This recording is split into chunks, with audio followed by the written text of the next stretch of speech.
This is A's Cast Live, your comprehensive look at the Oakland Athletics. Rooker, it's a fly ball to deep center. Robert going back at the track. He will turn and watch it fly. And 29 other MLB clubs. Adolis Garcia sends on the other way. That sends Carroll back. He's at the wall. And the legend grows. Ronald Acuna, another milestone in a truly historic season. Julio with an absolute nuke out to left field.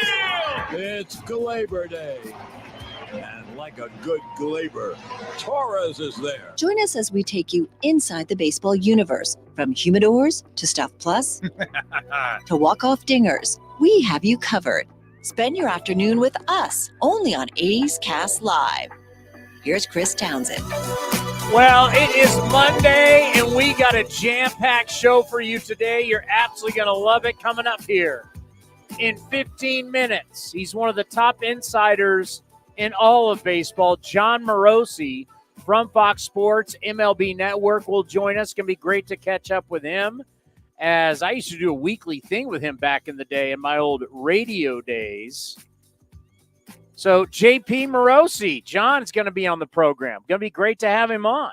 Yeah, it's been a while. I've been trying to get him for the last couple of weeks, and the season coming to an end, and he's been covering a lot of stuff. He's one that was tweeting about Ohtani maybe pitching in the postseason, and I wanted him for that and any A stuff he wanted to get into. But also, he hosts the Road to Cooperstown podcast on SiriusXM, and he's had guys like your guy George Brett and Jim Tomei and Joe Torre. So he's had the who's of Hall of Famers on his podcast. So it'll be really great to catch up with John Paul, because I remember him obviously from our days in radio as well. So it'll be great to hear from him again on the show. Another friend, remember Clark Judge? Yes. Longtime 49er writer for the San Jose Mercury News, covered the NFL for so long. He started a podcast. I used to have him on my show all the time.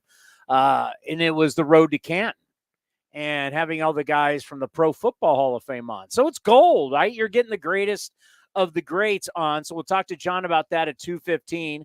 Johnny D, pain in the you-know-what. Yeah, I had to move mountains to make this work for him. So we've got to allow him to do his hot take on Hot Take Tuesday, but he's going to do it on Monday.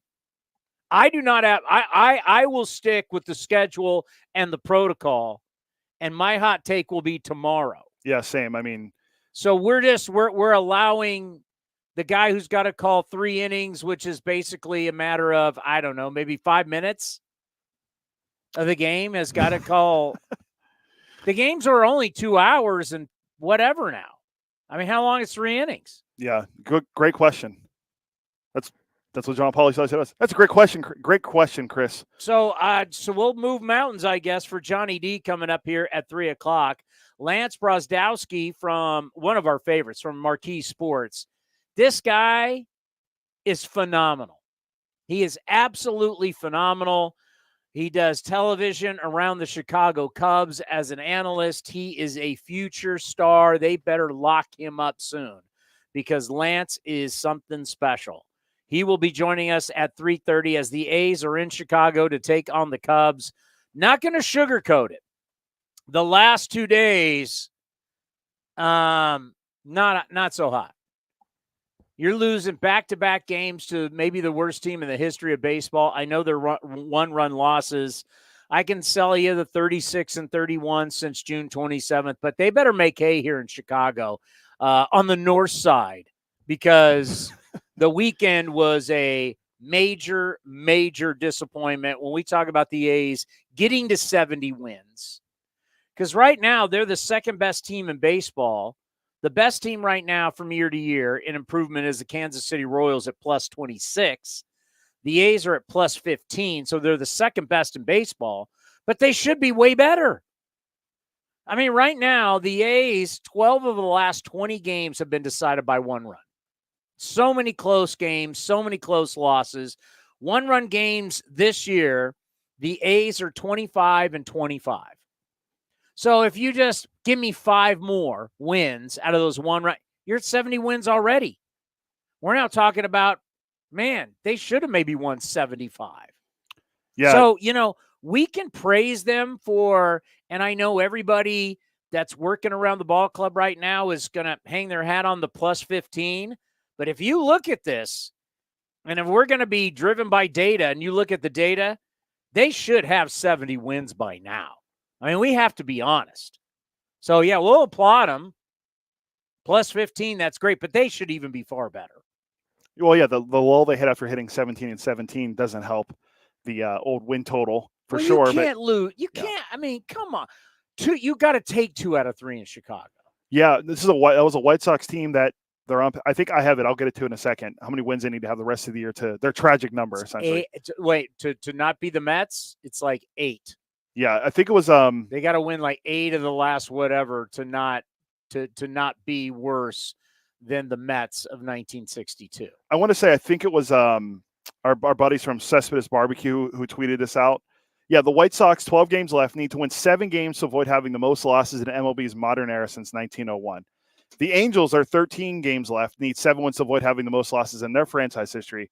They play each other 6 times over the next 2 weeks. So we got to be Angels fans if we want to see the White Sox set a tragic number for sure. No, you know what? I actually don't want to see him set it. I want the Mets to hold that. That's kind of like a Mets thing. I think it's better that the Mets have that. That's always kind of been something, you got the Miracle Mets. You got it's an interesting. Why is Road Trip Mike calling me? Does he not know we're on the air? I mean, Road Trip. Road Trip, what are you doing? Road Trip, we're on the air. You're live. Yeah, you're calling me live on the air. Right now I'm talking to you live on the air. Come on, get a watch. Road Trip calling me. This guy just thinks he can pop on TV whenever he wants. He can just pop up whenever. I mean, this is embarrassing. I mean, he does get a lot of TV time. I mean, it is really out of control. All right, so we have a lot to get into. I have to start with this because I just saw this, and it literally is mind-blowing. Once again, and something that we can get in with Jon Morosi. And it's not A's-centric. It's baseball-centric. It is going to be insane. And, well, actually, Brent Rooker is a part of this conversation.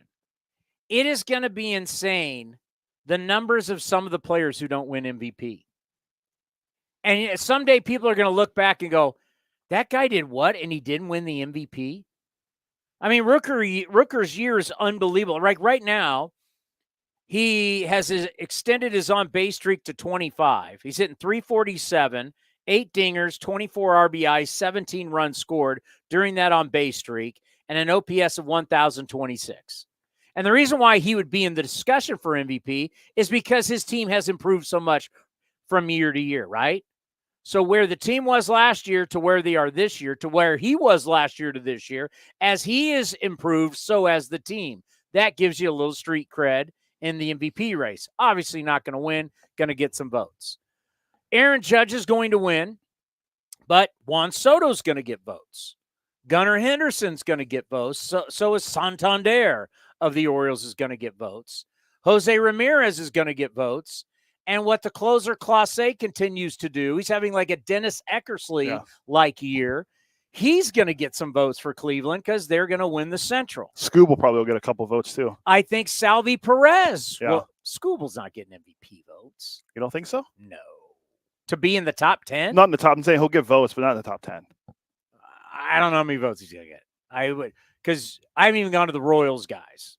I've given you how many guys? Yeah, you give me everyone. 2 Yankees, 2 Orioles, 2 Guardians. 2 Guardians. I'm now going to I've given you Rooker, and I'm going to give you 2. So I'm going to give you 9 guys.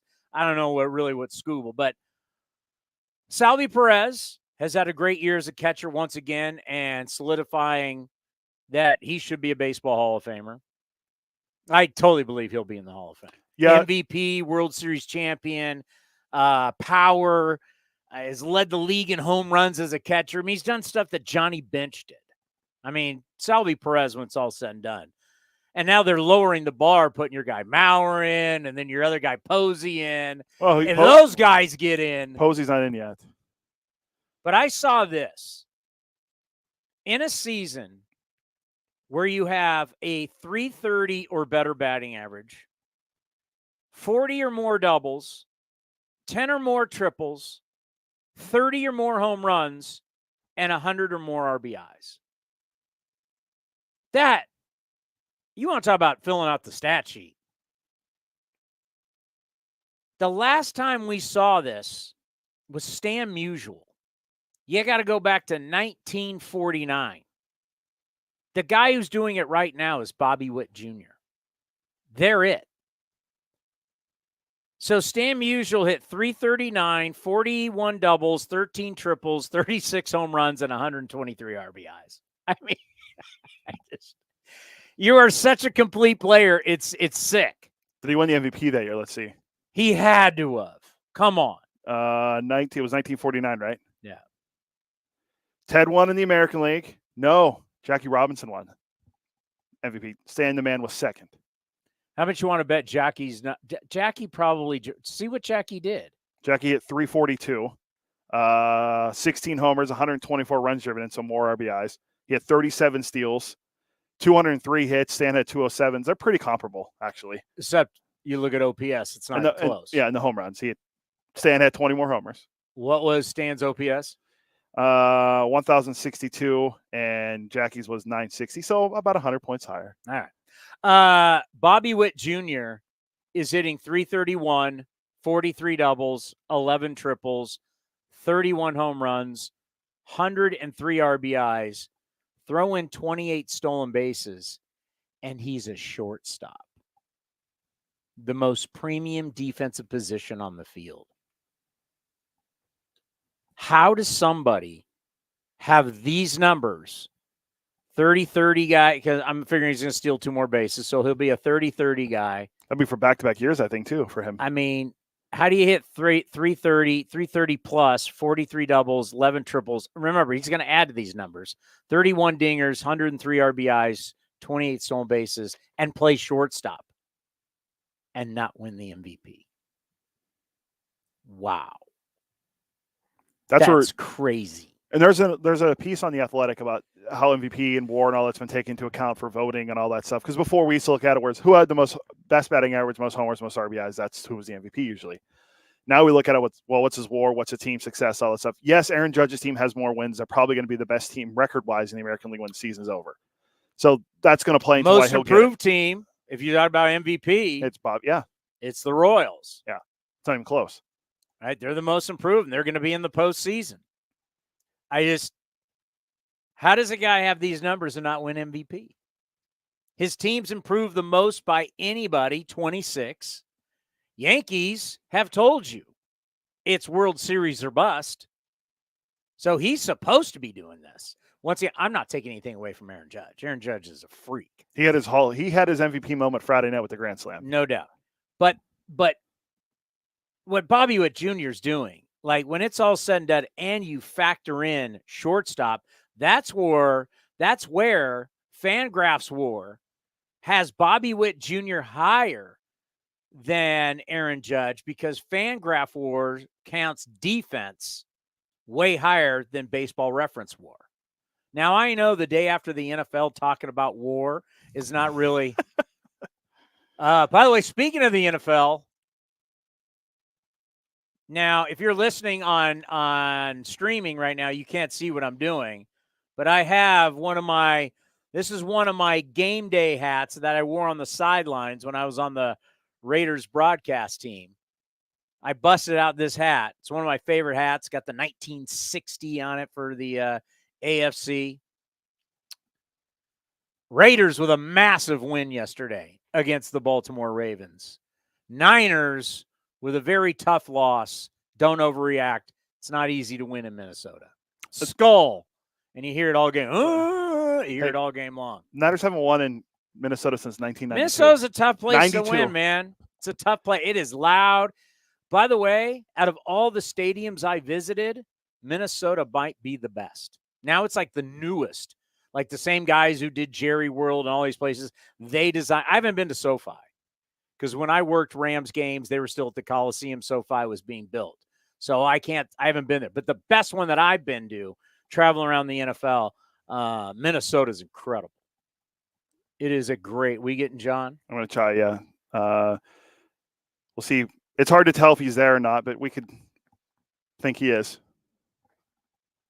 John, are you there? Hear me? Yeah, we got you. How are you? I am outstanding. Thank you so much. Well, you know what? I was thinking about it. You know, before I went to work full time for the A's, back when I was on 95.7 in the game, 95.7 the game in San Francisco, one of the treats in baseball season was doing a weekly hit with you every single week. I miss talking to you that much. How are you? I know. I feel the same way, Towny. I appreciate it. Thank you so much for the invitation to be on the show today. And I tell you what, I give high marks to the Athletics. They've done a great job this season. Mark Kotze has done a phenomenal, I think one of the best managerial jobs in all of Major League Baseball. So the A's are really representing very well here in 2024. You know, before we get into baseball, and I know you had a great report this morning on MLB Network I want to talk to you about, let's pump up your podcast, because a chance to sit down on Sirius XM and talk to the greatest players of all time, the greats of the greats, promote this podcast, and just how awesome is it to be doing this with the best players who have ever lived? Well, Chris, I appreciate the question, and really thank you so much for listening and for asking about it. It's been, to be honest, the thrill of my career in terms of the assignment and the opportunity that I've been given from MLB Network Radio and the Baseball Hall of Fame to, as the task is on our podcast called The Road to Cooperstown, interview every living Hall of Famer with whom we can set up a conversation. Now, certainly that's an ambitious goal, but I got to tell you, Towny, we're doing it week by week by week. Some really fun guests so far. Our episode on Jim Leyland is available tomorrow. I'm due to interview Adrian Beltre later on this week. And we've learned a lot. I've learned a lot about players that I didn't know.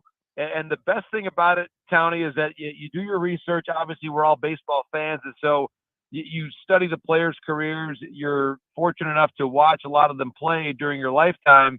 And then you want to strike the right balance between, yes, preparing and knowing what to ask, but then allowing yourself to be surprised. Because sometimes what you think you knew about someone, you don't actually know it, and you can't assume certain things. Just ask the question, get out of the way, listen to the answer, and see where the conversation goes. And I love that about the conversations. Everybody from Johnny Bench, Joe Torre, Cal Ripken Jr. have not yet interviewed Rickey Henderson, but he is high on my list of musts. I'm going to need to get some of the all-time great Rickey stories out there. So certainly the Rickey Henderson interview, I got to tell you, is one of the top 5 that I most want to do here as part of the Road to Cooperstown podcast. Oh, I love it. Is there one thing you could tell us that you learned that just blew your mind while doing the interview? Like you couldn't believe the guy said it. Okay, so I'll say this. Ferguson Jenkins talking to me about playing for the Harlem Globetrotters in the offseason. Wow. This was apparently normal, and not normal in the sense that obviously you have got to be a pretty extraordinary athlete to be both a Major League Baseball player and to play for the Harlem Globetrotters concurrently. But that in those days, of course, in Fergie's time, it wasn't totally surprising that Major League players would have an off-season job. It's just a fairly extraordinary player for whom the off-season job is playing basketball with Meadowlark Lemon. And that was the case for Ferguson Jenkins. So he talked about how he was actually the Globetrotters, their business office used to be based in Chicago, and that one of the marketing executives actually found him down along the right field line, Wrigley Field, before BP one day, saying, "Hey, Ferguson, what's your plan for the offseason?" I said, "I'm going to go back to Canada." He said, "Well, tell you what, we've got a tour through Canada. We could have you participate in the games in Toronto and Montreal and all through the eastern part of Canada. How about that?" And Fergie says, "Sounds good to me. Let's do it." And so he actually was part of a design skit in which he would give up a home run to Meadowlark Lemon in the third quarter of a game. And I was just blown away by this. And so I said to myself, it just gives you a sense, Towny, of the way in which the game has changed. You know, listen, we got to focus on the spin rate and the stride length, and your arm's got to be here and your spin's got to be there and everything else. We've got every single bit of technology in all these pitchers break down. Ferguson Jenkins, 5 times in his career, Towny, threw more than 300 innings. So it seems to me that if you want to keep your pitchers healthy, have them play in the NBA, have them play with Steph for the offseason, and do that for a while, because that's got to be better than what we're doing right now. And so I'm a big believer, Towny, that sometimes there's great wisdom to be found from those who have come before us. And I would love it if everybody who thinks they've got the answer to keep pitchers healthy, I don't know, listen to our podcast with Ferguson Jenkins, hear about him playing hoops, and wonder if maybe that was actually the way to do things. And if more pitchers could be like Ferguson Jenkins was. There you go, fans. I mean, that's the kind of stories you're going to get. And when John says it's the highlight of his career, I remember when you went to Cuba, how big of a deal that was for you. So to say that this is the biggest deal, that means a lot. So, by the way, you've kind of shocked the baseball world. I watched it this morning on MLB Central, where, yes, here on the West Coast, I'm watching that early, John, and you're talking about Shohei Ohtani pitching this year, maybe in the postseason this year. It's like, wow. Yeah. I had the same reaction. And to be fair, this was something that Dave Roberts said actually on MLB Network Radio a couple of days ago, where he has left open the possibility. Now, that's a long way away from actually bringing him in from the bullpen or having him start a game. But for the Dodgers, a couple things. Number one, Ohtani is tracking in the right direction with respect to his pitching. The rehab, he's checked every box. He's been hitting every benchmark. He looks great. We've seen video of him throwing in the bullpen. To me, Towny, I'm not a scout. Looks pretty good to me. And he looks better than most of the Dodgers' options right now, because most of those options are hurt. And Tyler Glasnow, the most recent assessment is he is unlikely to pitch again this season. There's a lot of issues right now the Dodgers have with their pitching staff. And so I get it. There are 700 million reasons why you're going to be really careful and not want to jeopardize Ohtani's health. But it looks to me like he's throwing at full speed right now. He is letting it air out. He is not just soft tossing and really babying that right elbow through things. He's going. And if I was someone who was watching that replay and that activity of him throwing, I would say he's throwing with a purpose, and that purpose could be to be available here before the season is over. And I think just given the general state of the Dodger pitching, and very importantly, Towny, the pressure on Dave Roberts, the pressure on Andrew Friedman as the president of baseball operations. If you've got jobs on the line at different points of the organization, you've got to do everything you can to put your best foot forward. And if Ohtani's healthy, he's one of your best 4. Wow. That you want to talk about putting butts in the seats and eyes on television, that will get a lot of people watching. It obviously will be great for our game, not good for our game. Another thing you were talking about this morning, which is, we got 2 great power hitters, Ohtani and Judge, who will probably win the MVP, but then you got 2 shortstops, Bobby Witt in the American League and Lindor in the National League, who are also deserving of having great years.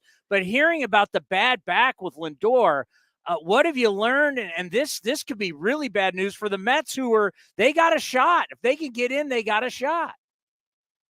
Well, they do. And I think that with Lindor, there are 2 tracks here. Number one is he hurt badly enough to go on the injured list?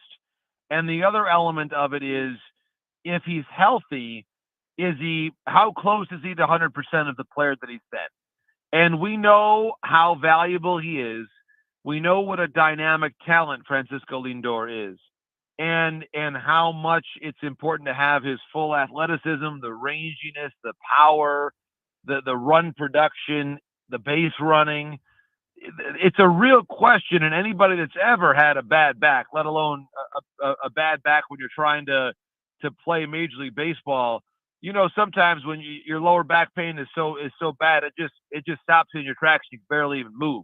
And so you think about that, and again, who knows exactly what's going on in Francisco's back, but just for that as context, how are you then even able to be that rangy athlete, dominant person on the field if your back is really uncomfortable. And I think that's probably what the Mets are going to discern here in the coming days.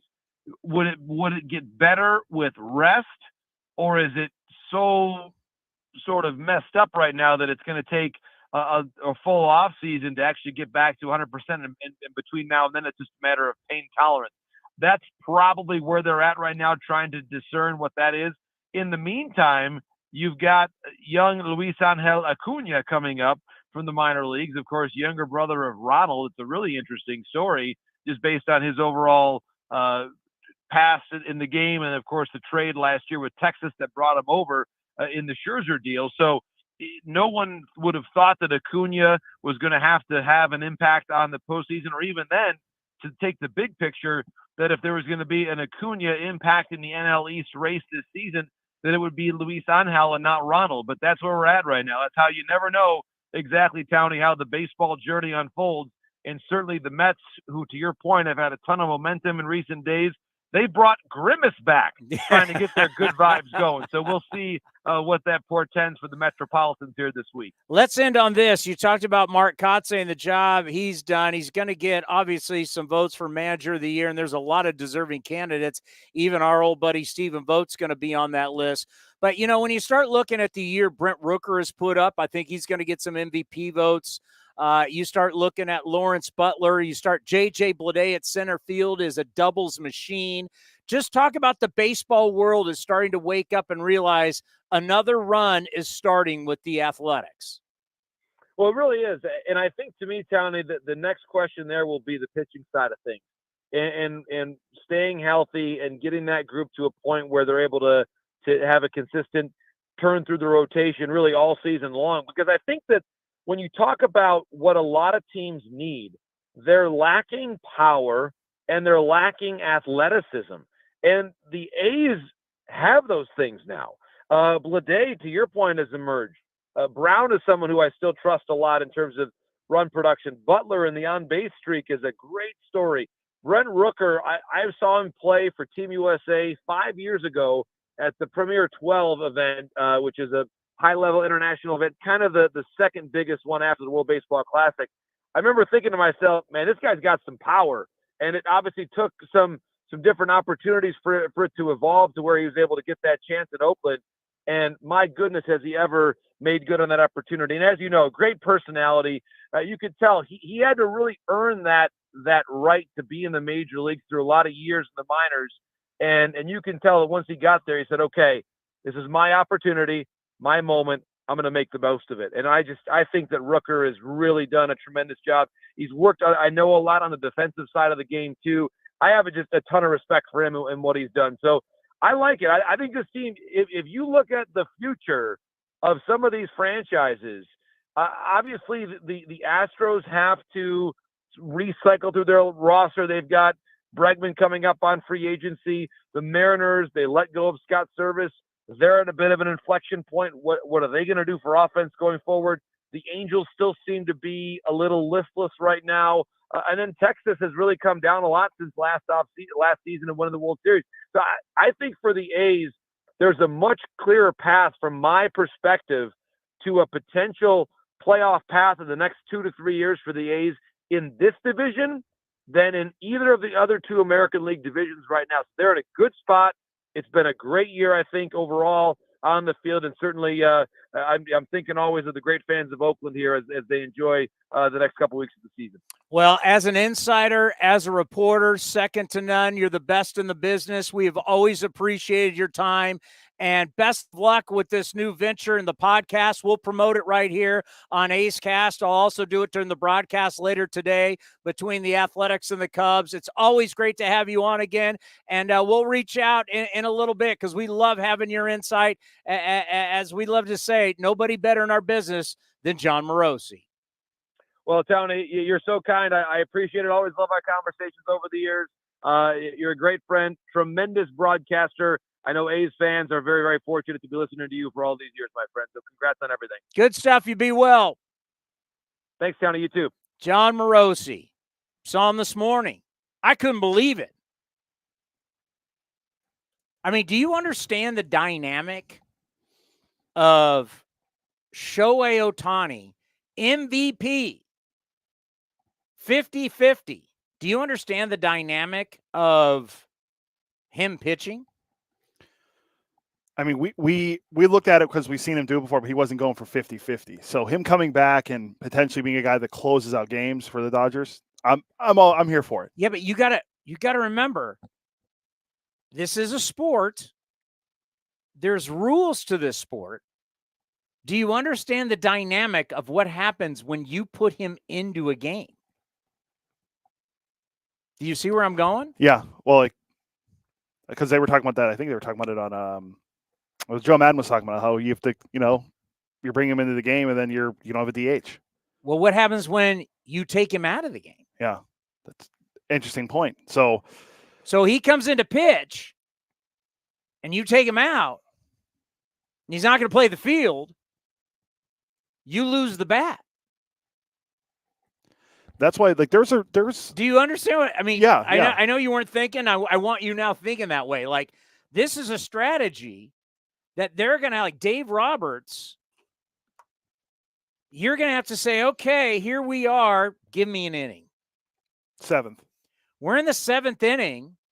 I'm in a tight playoff game. I'm not going to bring him in and take his bat out just for him to get an out or two. I would have to need Shohei Ohtani to give me X amount of innings, because in X amount of innings, he's still going to come up to the plate. Because when I take him out, he's gonzo from the game. And what if the game goes extra innings? Do you want to go into extra innings without Shohei Ohtani in the lineup? No, not at all. You need him in the lineup. He's one of your best hitters. I mean, he's probably the best hitter in their lineup right now. And that's a lineup with Mookie Betts and Freddie Freeman. And are you going to then what? Take him out? I mean, it's the dynamic is it's how do you utilize him? When would you utilize him? I mean, it's crazy. It's crazy. I mean, it's crazy to think Shohei Ohtani all of a sudden hasn't pitched. The Dodgers are so desperate. But then part of me goes, you know what? This might be the best thing that could ever happen to them. Because now they're going to go in to the playoffs. They might be betting favorites, but I think the world is going to be like, man, this team, who do they start? Flaherty's going to be your number one guy. Walker Buehler's come back, hasn't been very good. Like, everybody's hurt. Glasnow's now out. Yamamoto's going tonight. You're just trying to get him to get into somewhat pitching shape. Bobby Miller's looked terrible this year after being so promising last year. So you've got all this going on, this utter chaos, kind of like how we talk about how the playoffs is so different. Like Bruce Bochy proved last year, just give me 2 hot relievers. Or the Washington Nationals. I don't even need relievers. I'm going to have my starters be relievers. Like, you turn into like summer ball. I know somebody mentioned it today. They called it Legion ball, but I call it summer ball, right? Wasn't it Joel Sherman? When you're in like high school and you put a bunch of good players on a team and you guys just play. You just play. Hey, who can go today? All right, you're going to pitch here. You're going to pitch here. We're just going to get outs. And who can play, who can pitch, let's go get them. And you become a really strong team that way. And that's kind of what the Dodgers or anybody else, because other than the Padres, maybe Cleveland, I don't know how many teams' bullpens are really set right now. This is how baseball is going to be in the postseason. It's going to be like, who can go today and who can get me outs and who's throwing the ball well. There's not going to, I don't know how many guys are designated as these are your roles. This is just going to be like, we're desperate. We need to get outs. And maybe that finally plays for the Dodgers where they're not going to go in as heavy favorites. Hell, we're going to pull out. Shohei Ohtani hasn't pitched. It's now been over a year since his surgery. He's throwing bullpens. He looks good. Now, the big question is, how do you utilize him and you don't want to lose his bat? That's kind of the big thing right there. You can't lose the bat. Well, I remember coming into the season, there was a report out there that Dave Roberts apparently said that they've talked about maybe even playing the outfield. If you have him pitch for a few innings and the game goes extra innings, if he's not coming to close out the game, He's played in the outfield before, not much, but he's played in the outfield. Why not put him in the outfield? He really hasn't played outfield. They've stuck him out there to keep his bat in the lineup and to be able to manipulate with the pitcher coming in. And so there's been – So what you can do it for to keep him in the lineup, so it's not like – but it's not like he stayed out there and played in the outfield. That's a risk the Dodgers have to be willing to take if they want to keep his bat in the lineup. Right, yeah, that's why. And you know what? How great would that be for baseball? How great would it be all of a sudden, Dodger Stadium, doors open up, and arguably the greatest baseball athlete. I'm not going to say he's the greatest athlete because we all know Bo Jackson is the greatest athlete. Good player. The greatest unicorn comes out in the postseason. I mean, we remember what it was like with Madison Bumgarner in 2014. Yeah. I mean, can you imagine how electric it is? Dodger Stadium, 50-something thousand people. They got all those lights going like it's a disco, and the lights are going, and it's the playoffs, and Shohei Ohtani comes out. And hopefully it's not on a Friday, Saturday when football's going on. So the world will pay attention. And oh yes, what we learned from the WBC is that, I don't know, WBC was something like 80-something% of all televisions in Japan, the country of Japan, were watching the WBC. Maybe this is 60% or 50%, just to bring the international crowd into it. Our game needs excitement. Our game needs, I don't know. It needs flair. It needs a reason to bring everybody to go must-see TV. Would those gates opening up and Shohei Ohtani coming in and blowing people away, and the Dodgers, as much as I hate them, what if that was a World Series game and it's Aaron Judge? I almost want to throw up in my mouth that I'm bringing up Dodgers Yankees World Series, but that's what you want. Is that what you want? Yankees Dodgers. I mean, we need something, because last year Rangers against the D-backs, people tried to sell this as small market. These aren't small markets. The Dallas Metroplex is the fifth TV market, fourth or fifth TV market, and the Arizona Phoenix area is 10th. You had 2 top 10 television markets in the World Series. And because that's the thing, the world's changed. These suburbs outside of Dallas, and we know about Arizona, they're sprawling. There's a lot of people. And it was the lowest rated World Series of all time. Yeah, just over 9 million people. We need something like to have Bumgarner coming out against the Royals. It's a low-rated World Series. If you had Dodgers, Yankees, and you've got Shohei Ohtani disappears into the bullpen. He's in the bullpen, and he comes in to face Judge and Soto. That would be great for our game. I thought worldwide, just not the United States, but that'd be worldwide. I thought of a couple different scenarios that would be cool to see if that happened. He comes in. This is what has to happen. We'll play the road scenario first. He comes in to pitch. The bottom of the 8th. He comes in, strikes out, Judge, Soto, and Austin Wells, and gets out of the inning. Goes to the top of the 9th, hits the Rookie of the Year, Austin Wells. Go get some votes. Goes up, hits a go-ahead home run in the 9th. No. They bring in Trinan or Hudson to be the closer, but they put Ohtani in right field, and someone hits the ball to right field, and he guns someone out at home. I'm just thinking of all the scenarios that could happen. Him playing in that inning. I think when you bring him in to close it out. Yeah, unless it goes into extra innings, but I think you bring him in, you bring him in the 8th. You're pitching he's coming in the 8th and 9th. He's not coming to get an out. He's not coming to get 2 outs. He's coming in to close this thing out.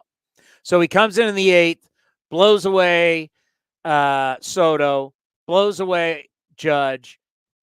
Next half, whack, home run, comes back out, closes it out. Yeah, then obviously when they're at home, he comes in the 9th. And then he's hurt again, and he never pitches again, and it's never the same. And oh wow, way to ruin the. I'm just trying to give you the reality. Way to ruin the dream. But it's funny you mentioned the Dodgers. They've used 17 starting pitchers, and this is in Ken Rosenthal's piece. There's a couple good notes in here. They placed 12 different starting pitchers on the injured list. In 2023, Baseball America reported that the hardest throwing staff in baseball belonged to not a major league club, but the Dodgers AA affiliate in Tulsa. 4 of those teams, that team's 6 starters, Nick Frasso, Emmett Sheehan, who pitched in the majors, Kyle Hurt, and River Ryan, both were in the majors at one point. since I've gotten major arm surgeries. So, and then they have a whole piece in there about Glasnow. He only pitched on 14 of his starts were on 5 days rest. The rest were on 7 or on 6 or more days, and he still couldn't stay healthy. I said it yesterday. By the way, in the post-game show, our phones are fixed. I've been told our phones are fixed. I actually enjoyed a 1-hour post-game show. I didn't take one call. Nobody complained. We did a nice little post-game show, gave a few opinions, played a little Katse. See you later. Go watch some football. Were you able to enjoy the rest of the Raider game? Was the Raider game over by then? No, I got the Raider game. Yeah. What a great comment. Minshew. Get this guy right here. Once again, if you're just listening, I'm pointing at Cody. This guy right here dressed up as Minshew when he was a Jaguar for Halloween at my Halloween party. Back, it was before COVID. Yeah, it was 2019. Back, I used to throw a huge Halloween party. I think those days are dead. Now the kids are gone and everybody's kids are gone. But I used to throw a big Halloween. I'm a big Halloween guy.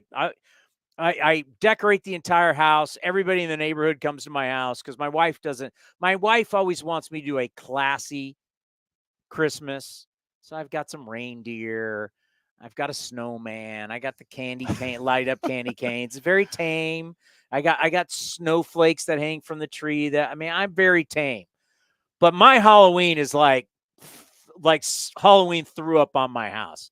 I got the huge spiders. I got cobwebs. I got hanging skeleton. You've seen it. Yeah, I've seen it the last 6 years. I've got lights. I got flat. I got everything. I got almost 30 tombstones. I've got a haunted forest. I go all out. I love Halloween. I'm a Halloween guy. I dress up as the Riddler. One year I was John Gruden, but I dress up as I got a Riddler suit. That's what pops up when you call me every time. It says you dress as Gruden with the river or the Sabercats ring on. But this guy dressed up as Garner Minshew for my Halloween party. You're going to have to bust that back out if he keeps winning. But this time as a Raider. Yeah, I could do the must. I told my wife, I promised my wife I'd let the beard grow back in for a bit. But Halloween's a month and a half from now, so I could do that again. You panicking if you're a Niner fan right now? Let's see. McCaffrey's on IR. A lot of people got placed on IR. Cooper Kupp just got placed on IR. I thought McCaffrey was going to be okay. Why'd he go on the IR? Achilles tendonitis. I don't know if he's going to be back in 6 weeks. He said he wanted to play, and all of a sudden he's on the IR. I don't think you need to panic. They're going to play the Rams, who they got a game in LA against the Rams. The Rams don't have anyone. Who was playing quarterback for the Vikings? That'd be 49er great Sam Darnold. Interesting. And no Justin Jack. He left the game early. I haven't listened. Jordan Addison. I haven't listened to anything today. I'm out of that world. Got up today, walked the dog, worked out, got ready for the show. Been grinding MLB Network all day long. But were people panicking after this 49er loss? I didn't really listen today. I probably should have. All I know is your Raiders helped my Steelers in the AFC North division by beating the Ravens. Well, the Steelers reciprocated by beating the Broncos in Denver. Jim Harbaugh's 2-0. John Harbaugh's 0-2. Thank you, Jim. Jim helped us on our Survivor poll yesterday. Is back. Dodgers, though, 17 starting pitchers. So I started this by saying what I said yesterday in the post-game show, and I'm going to hold everybody to this. I'm not going to be able to stomach listening to anybody tell me about pitching anymore because the data does not reflect these people's opinions. People are throwing opinions at us that are just not factual. And this belief that, you've heard people say, well, it's different for, the Yankees and Dodgers will just go pay for it. Well, Dodgers have used 17 starting pitchers. You just can't go pay for it. There's no guarantees. The Dodgers strategy of let's get a bunch of power pitchers, somehow try and keep them healthy and get them to the postseason. Once again, this has failed. The Mets did the same thing a few years ago, and it failed. That's going to be That'll be one of the interesting things to talk about. Lance Brozdowski does a great job breaking down. He studies every single pitcher of every single team after every single game. He goes through their data, right? So he can literally tell you, Joey Estes going today, Shota Imanyaga, who, by the way, doesn't throw super hard for the Cubs, but yet he pitches to a lot of soft contact and has a good whiff rate.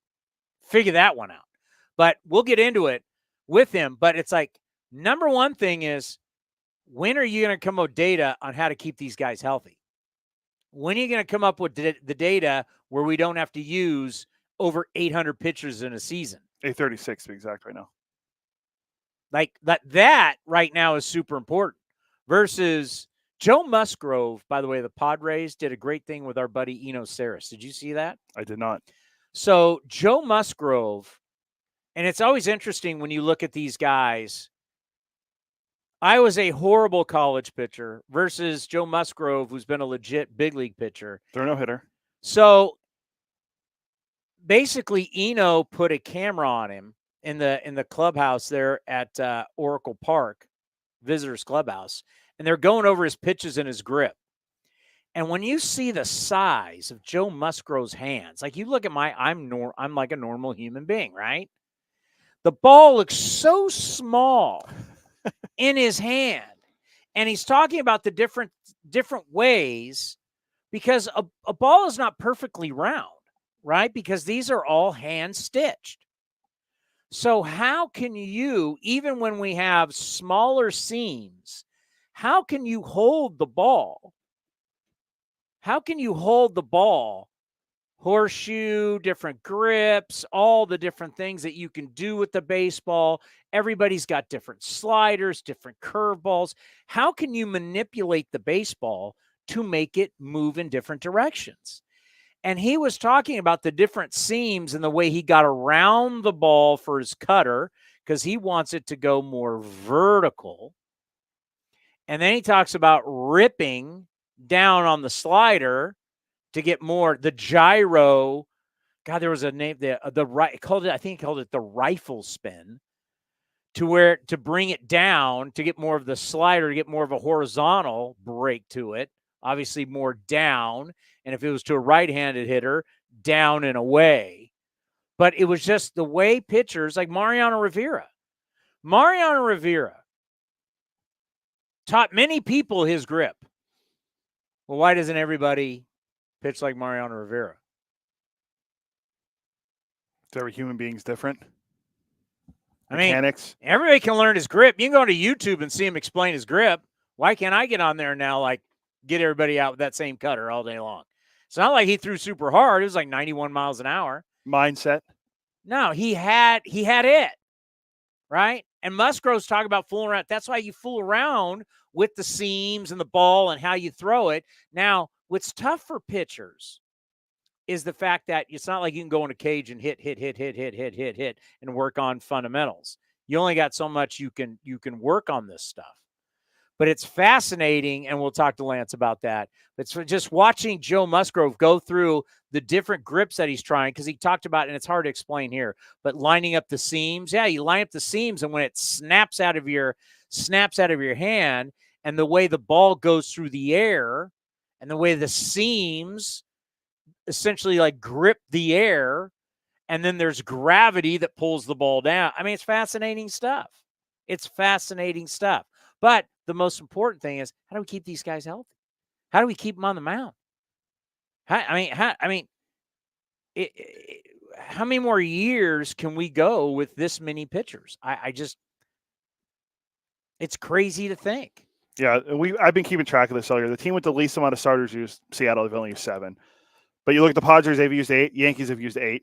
Some of the Nats have only used 9. Going back to the days of when they had Strasburg and Scherzer. Almost. Okay, this is all kind of normal. And then the Royals have used 9. And the Royals have had the Royals don't have a lot of flamethrowers. I mean, Reagan throws kind of hard, but like Seth Lugo doesn't throw hard. Dude, Reagan has had 2 times. Yeah, that's what I mean. So, but he's still throwing, but Lugo doesn't throw hard. All right, so like I would say 9, 10, kind of normal.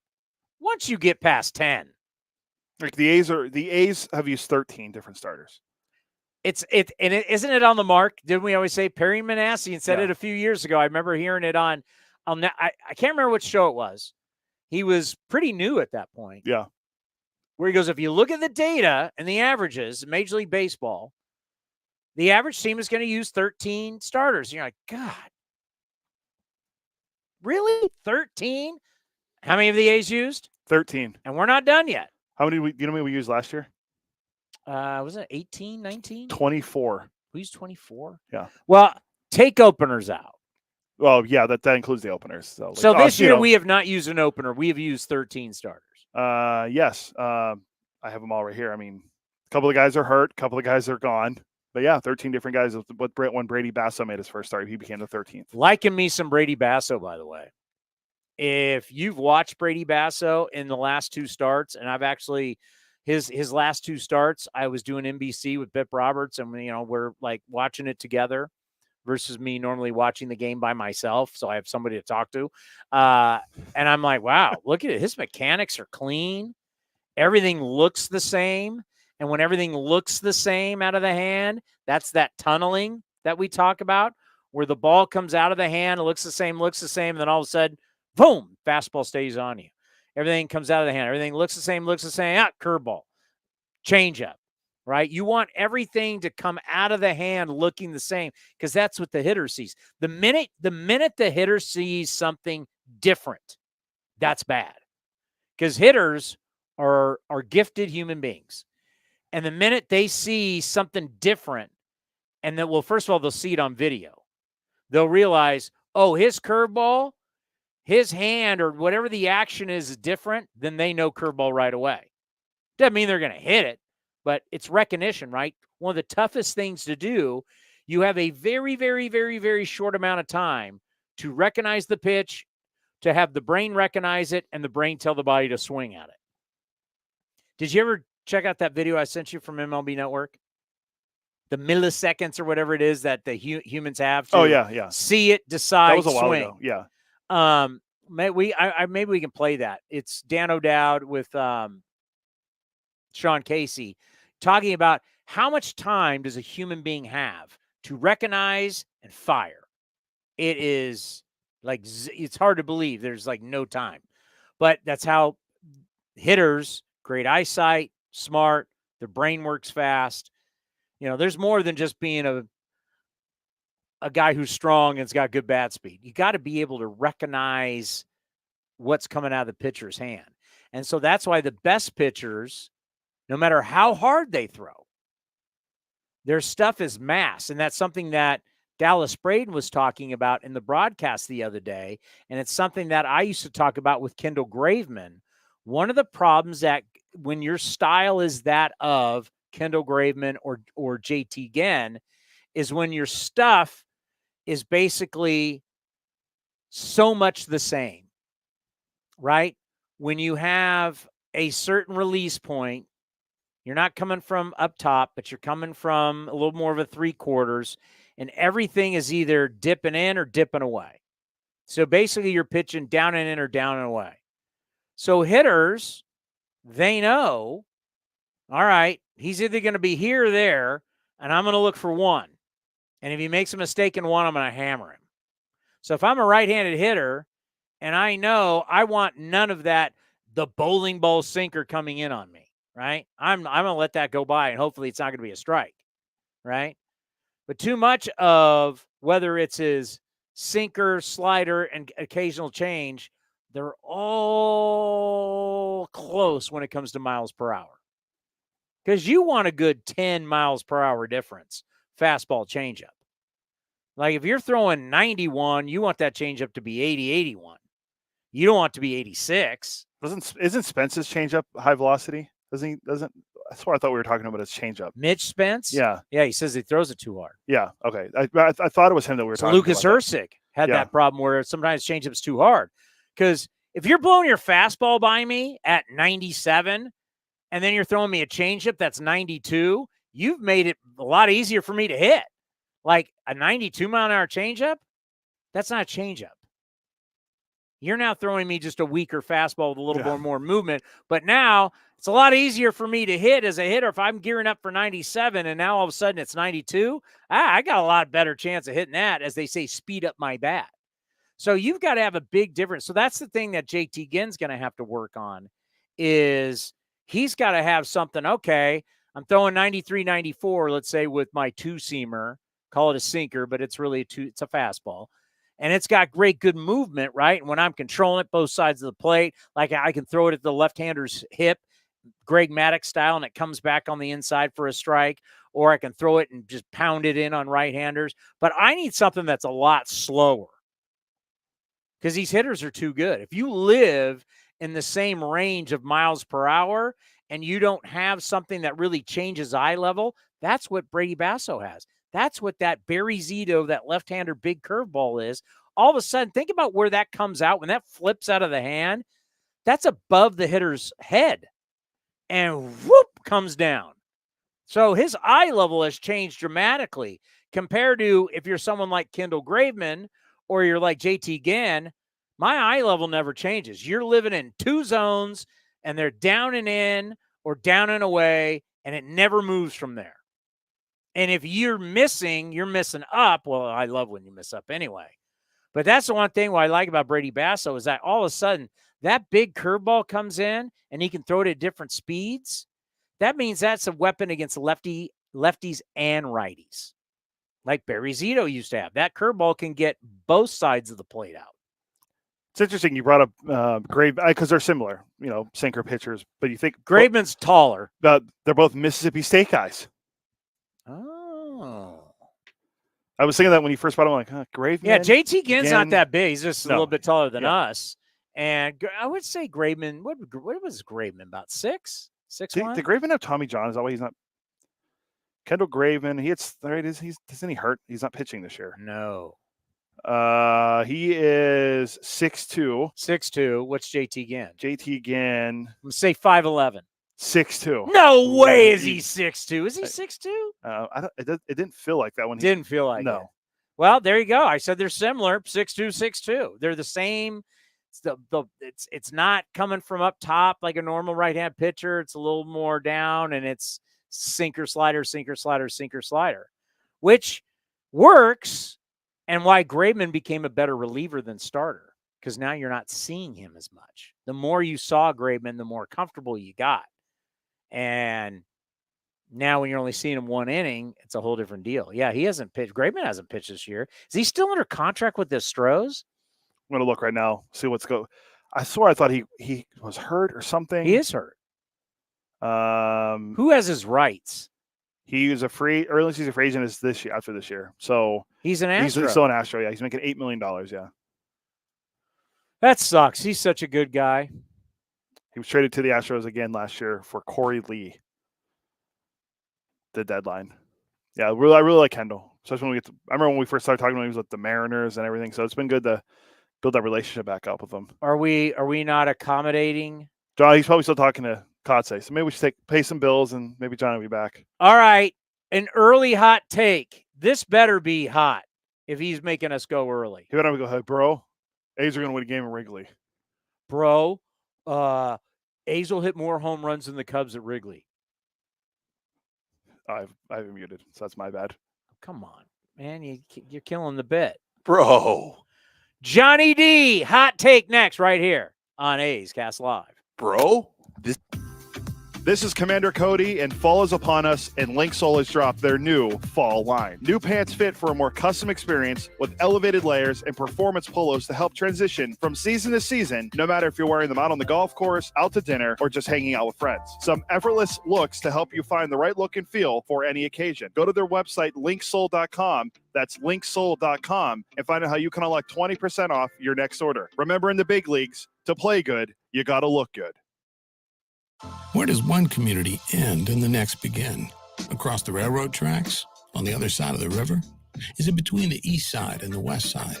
At Comerica Bank, we believe it's all one community, and we're all part of it. That's why Comerica has invested over $20 million for affordable housing, financial education, and workforce development in lower-income communities.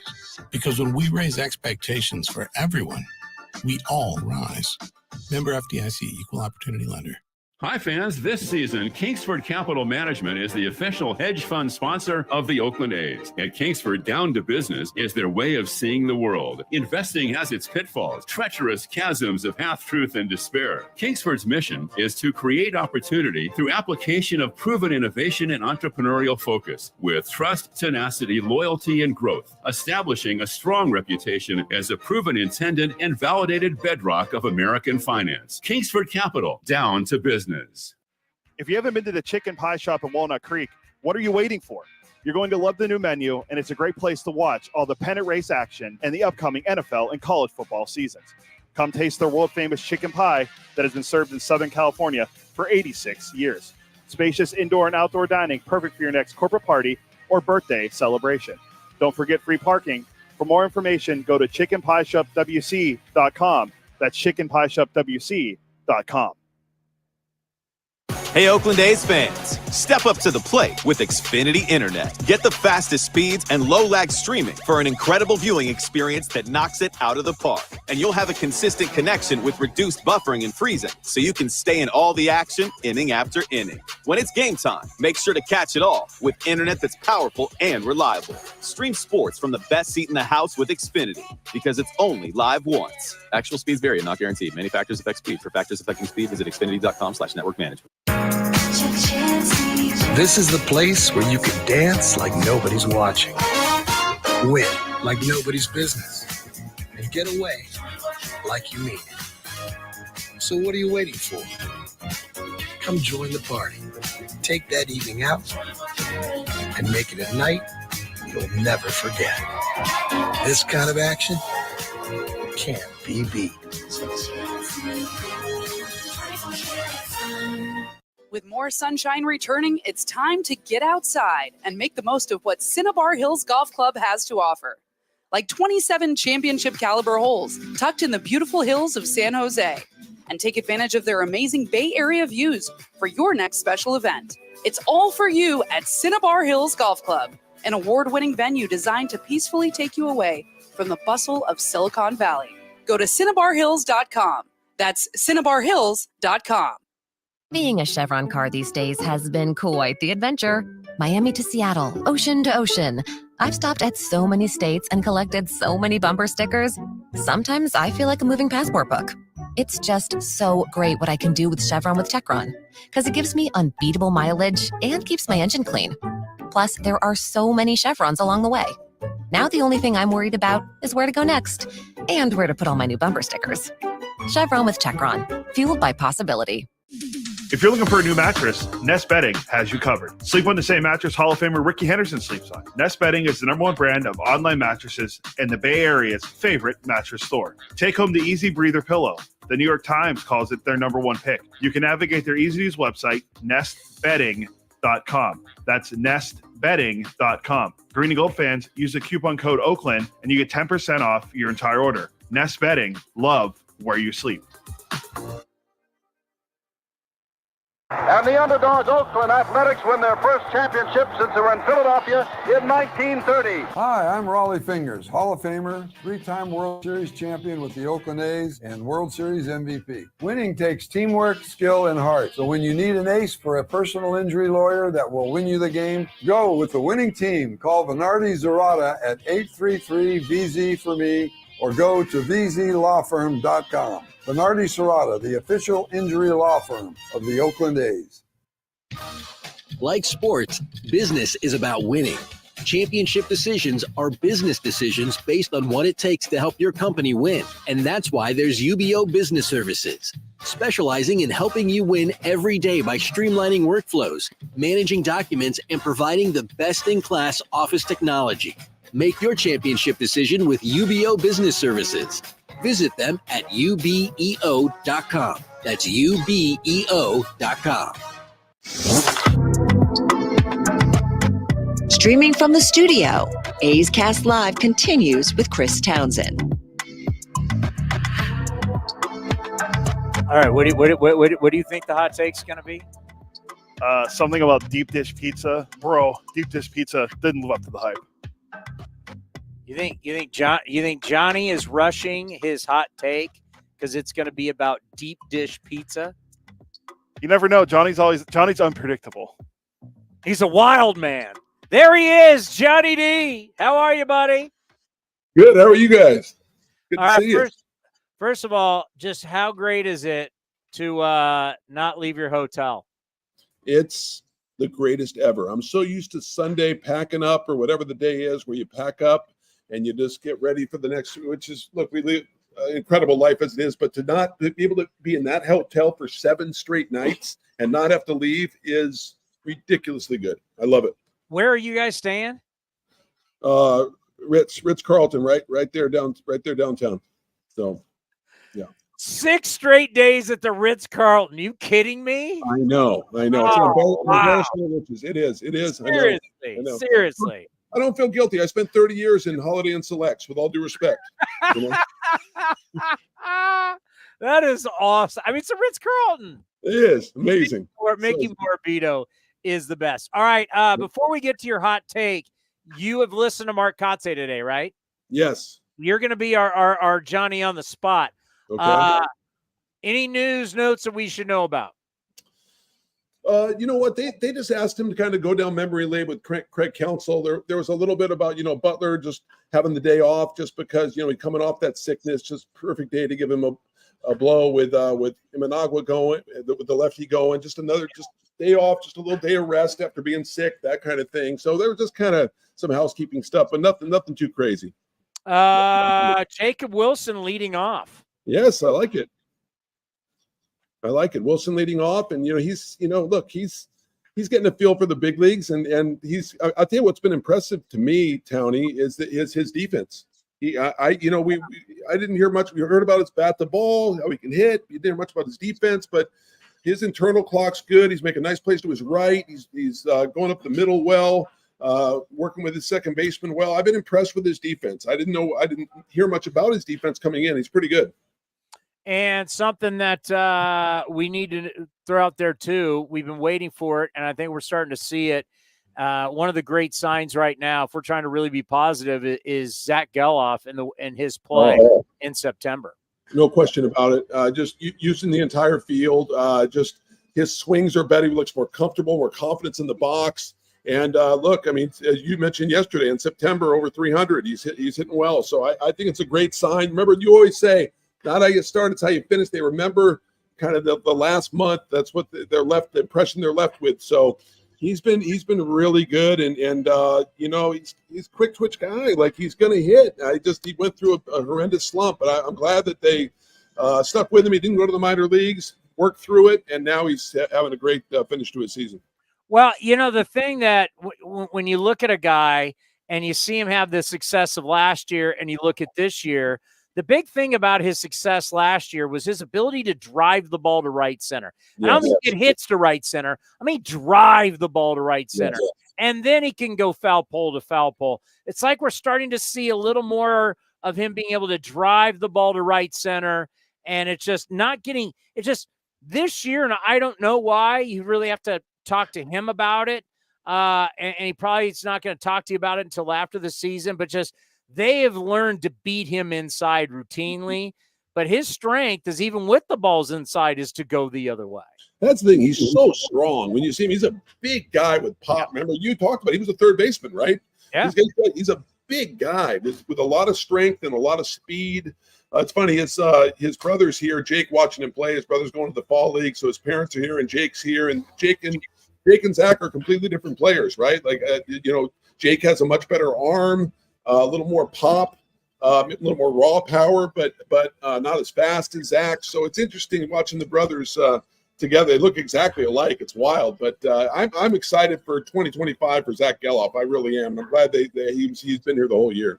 Just so people don't think we're just talking about nothing here. In 14 games in September, he's hitting .333 and .868 OPS, 500 slug. So it's definitely been a lot better. And the strikeouts still a lot, 15. He's going to have to figure that out. Bat to ball, it's bat to ball skills are going to have to get him back on track. It's just far too many strikeouts, but starting to look like the player. And also the good news, it hasn't affected his defense. He still goes out there and understands defense is key. All right, Hot Take Tuesday. It's a Monday. You reached out to us yesterday going, I got to do this today. Well, I have to do it today because it involves an A's player. And you said, you know what, Doskow, we don't want any more. 3 or 4 weeks ago, you said, you've done enough A's hot takes. Can we get some? So we mixed it. Actually, it was about 5 weeks ago. So we mixed it up. I'm doing an A's hot take today. I'm doing an A's hot take. And this is my hot take. In one of these 3 games, Brent Rooker is going to have a 3-homer game. And that 3-homer game is going to be 38, 39, and 40. He's going to get his 40th on his 3rd home run of the game. I'm so sure of it. It may be a hot take. I'm positive of it. It's going to happen. Pause. There you go. So we always got to pause so you can keep the hot take. All right. So wait. Let's go through this again. Yeah. He's going to have a 3-homer game. Yes. And he's at how many dingers right now? He's at 37. And that'll be his 40th. That's right. That'll be his 40th. He's going to have a 3-homer game. So he's not going to hit like a home run tonight. No. And then, no, you're saying he's going to hit his 40th. It will come in one game. So he's got to hit 3 dingers in one game. That is exactly what I'm saying, Towny. That is what I'm saying. That is worth a Monday. That is worth Monday. I agree. That's a hot take. Yeah, it was better than you saying something about deep dish pizza. So I'll let it slide. All right, let's get into it. I think deep dish pizza is overrated. You know, bro, I'm with you. I like New York style better. I like Detroit style better. I think it's 4th or 5th for me. I agree. Remind me what Detroit style is. I forget. Detroit style is Delaire introduced me to it. They're kind of square. They're kind of square with cheese. Those are really good. Yeah. Anything that's like, because my whole family from Boston, like the north side of Boston, the Italian part of Boston, very similar to New York. It's oil. It's cured meats. Nothing's good for you, but it's thin. It's crisp. That I'm with you on that. Yeah, love it. Me is a really good pizza here in the Bay Area. So do you guys have hot takes too on Monday, or will you wait till tomorrow? What do we do? I have a segment called Hot Take Tuesdays that I have to do tomorrow. Okay, good. Okay. All right. I'll be there. You're Han Solo today. I know. Okay. All right. I will apologize for my take. Oh, your Chicago Bears take is awful. The Bears lost yesterday, so how's Caleb Williams? And the White Sox already won 4 games, so that takes dead. How's that? But does he want to go back to SC and still make $6 million in NIL money? Yeah, the Bears choking that game away last night didn't do me any favors. So that hot take's dead, but I give myself credit for throwing it out. Were they trying to look like the Cincinnati Bengals last night? I mean, that just didn't look right. With the orange jersey, yeah. By the way, Johnny, who is your NFL team? My NFL team, it's funny. I always go wherever my wife's brother is the coordinator. He was the coordinator. Greg Olson was the coordinator, as you know. He was with the Raiders. I worked with him. Yep, he was with the Seahawks. So I'm actually a free agent, looking for a favorite team right now. I go wherever he goes. So I'm a free agent. Olson, best hair in the business. Best hair in the business. It's not close. I used to tell him that all the time. I traveled with him. Well, you did grow up in Los Angeles. Yep. So you weren't a Norman Cromwell, fearsome. Were they the fearsome foursome? The Rams. You weren't. You weren't a Rams. A little bit before my time, but I never really grasped. Jim Everett guy. Jim Everett guy. I thought it was Chris. No, that's wrong. Easy. Eric Dickerson. I was John I never really grasped onto a team, man. But I'm a free agent. Like I say, sell me on the team. Sell me on something. Sell me on something. The greatness of the Raider. Remember, the greatness is always in the Raiders' future. Always. Yep. In the future. Johnny, right. The Steelers are 2-0. They can't score touchdowns, but they do kick field goals. Are you panicking about that Niners loss? I'm not panicking. No, are you? I'm not panicking. I'm not big. I mean, Seahawks already got a game lead on them in the division. I'm saying. Hey, listen, the moment the Niners lost the Super Bowl, I started panicking because we know what teams do after they lose the Super Bowl the next year. History is history. I'm a history buff. I believe history repeats itself. So I was panicking technically the minute they lost the Super Bowl and Taylor Swift and the confetti was coming down. I was panicking then. Yeah, how about that Raider upset though, huh? Going to ball. The Rebels. Where's my Raider music today? Where's my Al Davis? The quarterback must go down. He must go down hard. Where's my Al Davis stuff? Where's my Raider love today? I don't have it. Come on, Commander. Great win on the road yesterday. Yeah, and I've been telling everybody because I wanted Harbaugh to be the next head coach of the Raiders. I'm telling you, Harbaugh won at USD. Harbaugh won with the 49ers. Harbaugh won at Michigan, and Harbaugh's going to win with the Chargers. Why? Because he's a winner. He won at Stanford, too. I forgot. Didn't I say Stanford? No. USD, Stanford, 49ers, Michigan. He's going to win with the Chargers. Harbaugh is a winner. It's facts. Now, he's crazy, but he's a winner. Now Michigan's already changing quarterbacks without Harbaugh. It's all going downhill in the big house. Mm-hmm. Yeah, they got destroyed the other day. Last week they got destroyed by somebody, right? Texas. Yeah. Now Arch Manning's the quarterback in Texas. And let's settle it up. My San Jose State Spartans are 3-0. The Cal Bears are 3-0. That's right. You're a Cal Bear fan big time now. No. I'm a Cal investor. That's right. Exactly. I am a big investor in the University of California, Berkeley. And how about them Buffs won the other day over their rival, Colorado State? I've been rubbing that into Jenny all week long, or all 2 days long. Yeah. Oh, what did she say? Oh, she's not pleased. She's not pleased. She's Colorado State. She's not, yeah. Colorado State crap. Get out of here. A lot of people weren't happy with how Shedeur Sanders handled himself after the game, but they won the game. Who cares? Stop worrying about it. See you, baby. Could be where did they play that? That was at Colorado State. That was in Fort Collins. Okay, because sometimes that game is so big. I remember they would play it at Mile High. Oh, really? Wow. Oh, yeah. I mean, that's a huge Colorado State is a huge game in the state of Colorado. Broncos had a great win for us. Great win for us. Yeah, it's nice. As you are an investor in the University of Colorado. It drives Jenny nuts when I say us. I go, a great win for us over you guys. You know, she's like, us. She just barely, like, I'm an investor, right? When you buy a stock, you now own that stock. Right, whether you bought it today or 20 years ago, you own the stock. Can we settle this? As a San Jose State season ticket holder, can I say we? Yes. Okay, so we are 3-0. Big game. That was a big win against Kennesaw State. Yeah. 3-0. We're going. Just get ready. We'll be bowling for the third time in 4 years. San Jose State will be going to a bowl, and they'll be begging us into this crap Pac-12 that they're creating. Sleep on the Spartans at your own peril, right? Sleep on them. See what happens. Right? All right. I know you. Did you eat yet? Did you get through? I gotta go eat. I'm hungry. What do they got in the press lounge? Any good? I don't know. I'm gonna find out. Let you know. I'm gonna find out right now. But I'll tell you what, it's a pretty good view from up here. I'll tell you that. Are you gonna step in for Harry Carey? Oh, Wrigley Field is awesome. Hey! I'll tell you what. To me, Fenway, from a historical standpoint, in the neighborhood is so old. There's nothing like Fenway Park. Like when you go into Fenway, it's like a museum. And when you sit in Fenway, you're like, wow, man, like Ruth and Cobb and Williams and all these guys. But but the best party is at Wrigley Field. Oh, it's not close. For sure. I mean, everything around it. And since the last time I was at Wrigley Field, they've bought up more stuff around there. Oh, I know. But $500 million for renovation. This place looks so different. I was here in the bleachers 25 years ago. It looks so different. It's beautiful right now.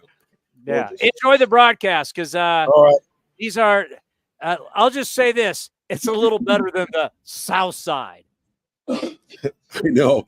Can we get another Southside reference? Love you guys. We'll see you. Hey. How many North Side references compared to South Side? And will Southside still be referenced when you're on the North Side? I'll find out. All right. Good luck. I'll find out soon. Yeah. See you, buddy. Goodbye. Good hot take. That's a hot take. Brent Rooker will get number 40, and it'll happen all in one game. 1, 2, and 3. Goodbye. If he gets this one right. Oh wow. He from now on he can only do hot takes because he called Soderstrom getting hot. He called the 11 homers between both teams in Cincinnati. If he gets this right, he's going to be hot take Johnny is what Yeah. he's going to be. he might as well. He can host a segment solo. We might have to invite him to our football trip in Reno in November. Nothing? I mean, go ahead. Wow, you don't want Johnny to go on the football trip, huh? Wow. That's kind of harsh. I mean, Johnny's a friend of ours. Yeah, I guess so. That'd be great to hang out with Johnny, actually. Brent Rooker, not being Homer here. Brent Rooker, you can make a case. I will not make a case for him to be MVP. That's ridiculous. But I will make a case that he should get votes, not just off his numbers. The team has improved by 15 games. That's a dramatic improvement. They're going to win some more. So whatever it is, 68 wins, 70 wins, 72 wins, I don't know. The team has improved while Rooker's gotten a lot better. That is the mark of an MVP. One of the reasons why the A's have improved is because of Brent Rooker. That is the mark of an MVP. That warrants you get first, second, and third place votes. I'm just saying Aaron Judge and Bobby Witt will get all the first place votes. I don't think there's any way Judge gets all first place votes. That I'm going to want to audit that. There's no way. I'm sure Casey Ryder might vote for Bobby Witt.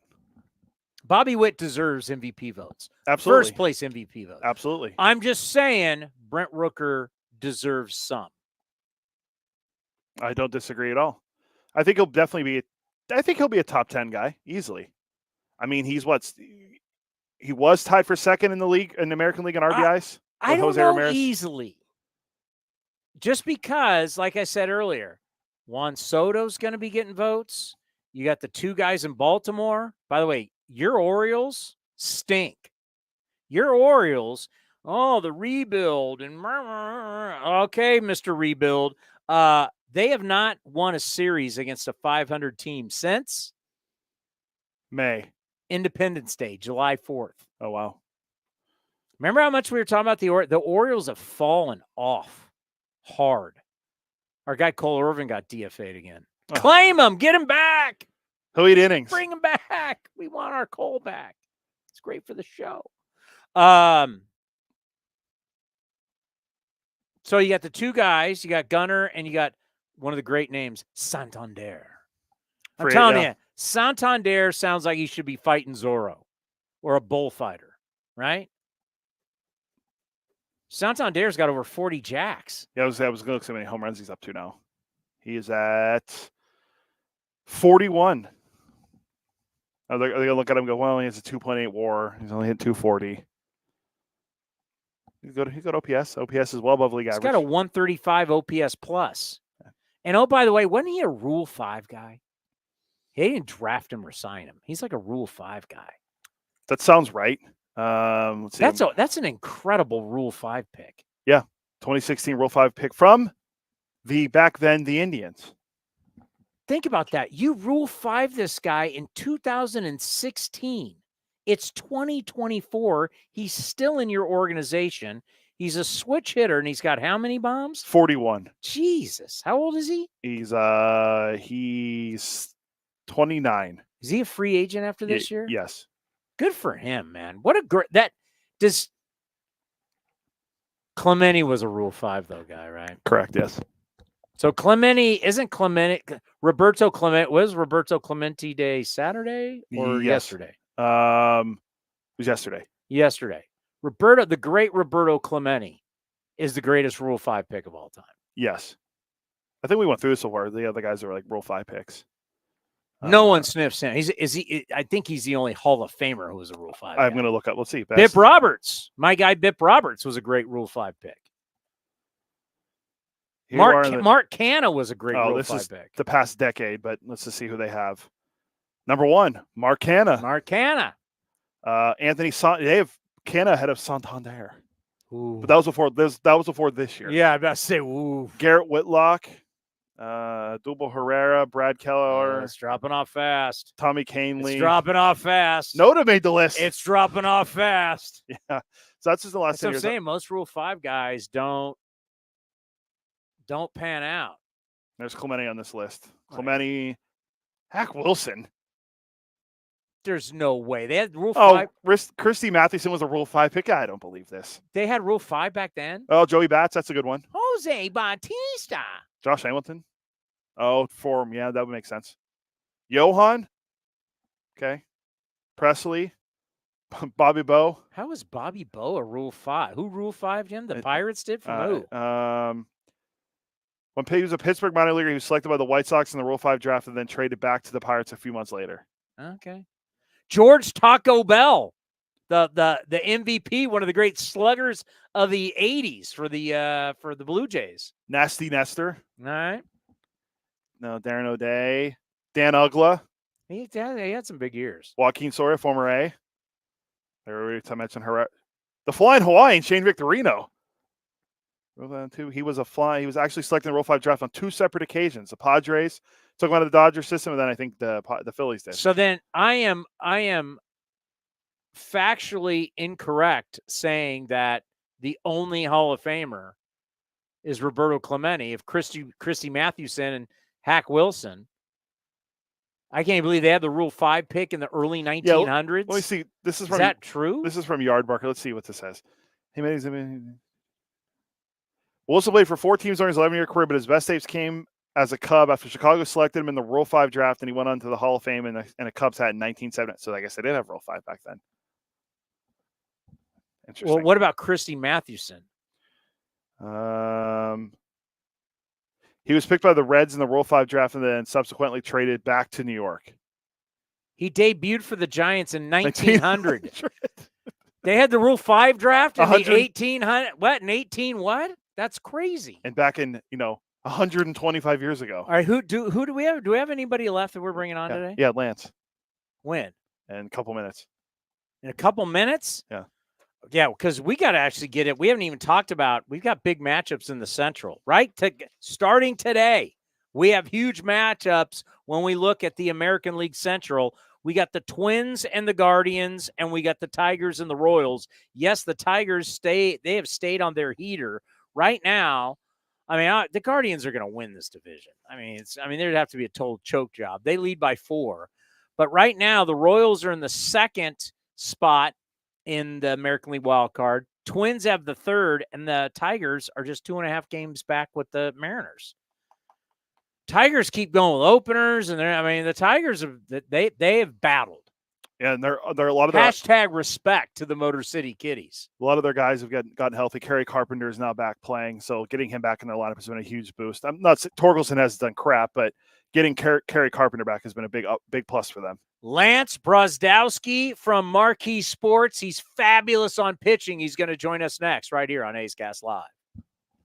Fans, step up to the plate with Xfinity Internet. Get the fastest speeds and low-lag streaming for an incredible viewing experience that knocks it out of the park. And you'll have a consistent connection with reduced buffering and freezing, so you can stay in all the action inning after inning. When it's game time, make sure to catch it all with internet that's powerful and reliable. Stream sports from the best seat in the house with Xfinity, because it's only live once. Actual speeds vary and not guaranteed. Many factors affect speed. For factors affecting speed, visit xfinity.com/network management.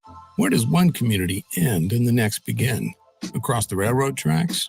On the other side of the river? Is it between the east side and the west side?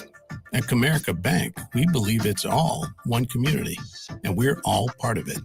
That's why Comerica has invested over $20 million for affordable housing, financial education, and workforce development in lower-income communities. Because when we raise expectations for everyone, we all rise. Member FDIC, Equal Opportunity Lender.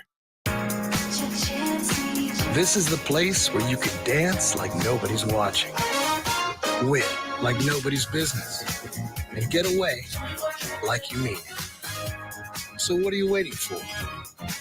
Come join the party. Take that evening out and make it a night you'll never forget. This kind of action can't be beat.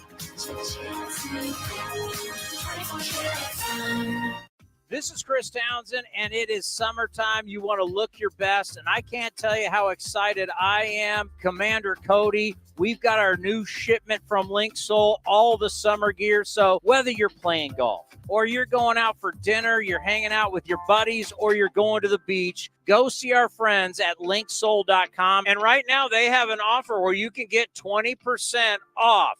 Go to linksoul.com. Remember, in the big leagues, look good, play good.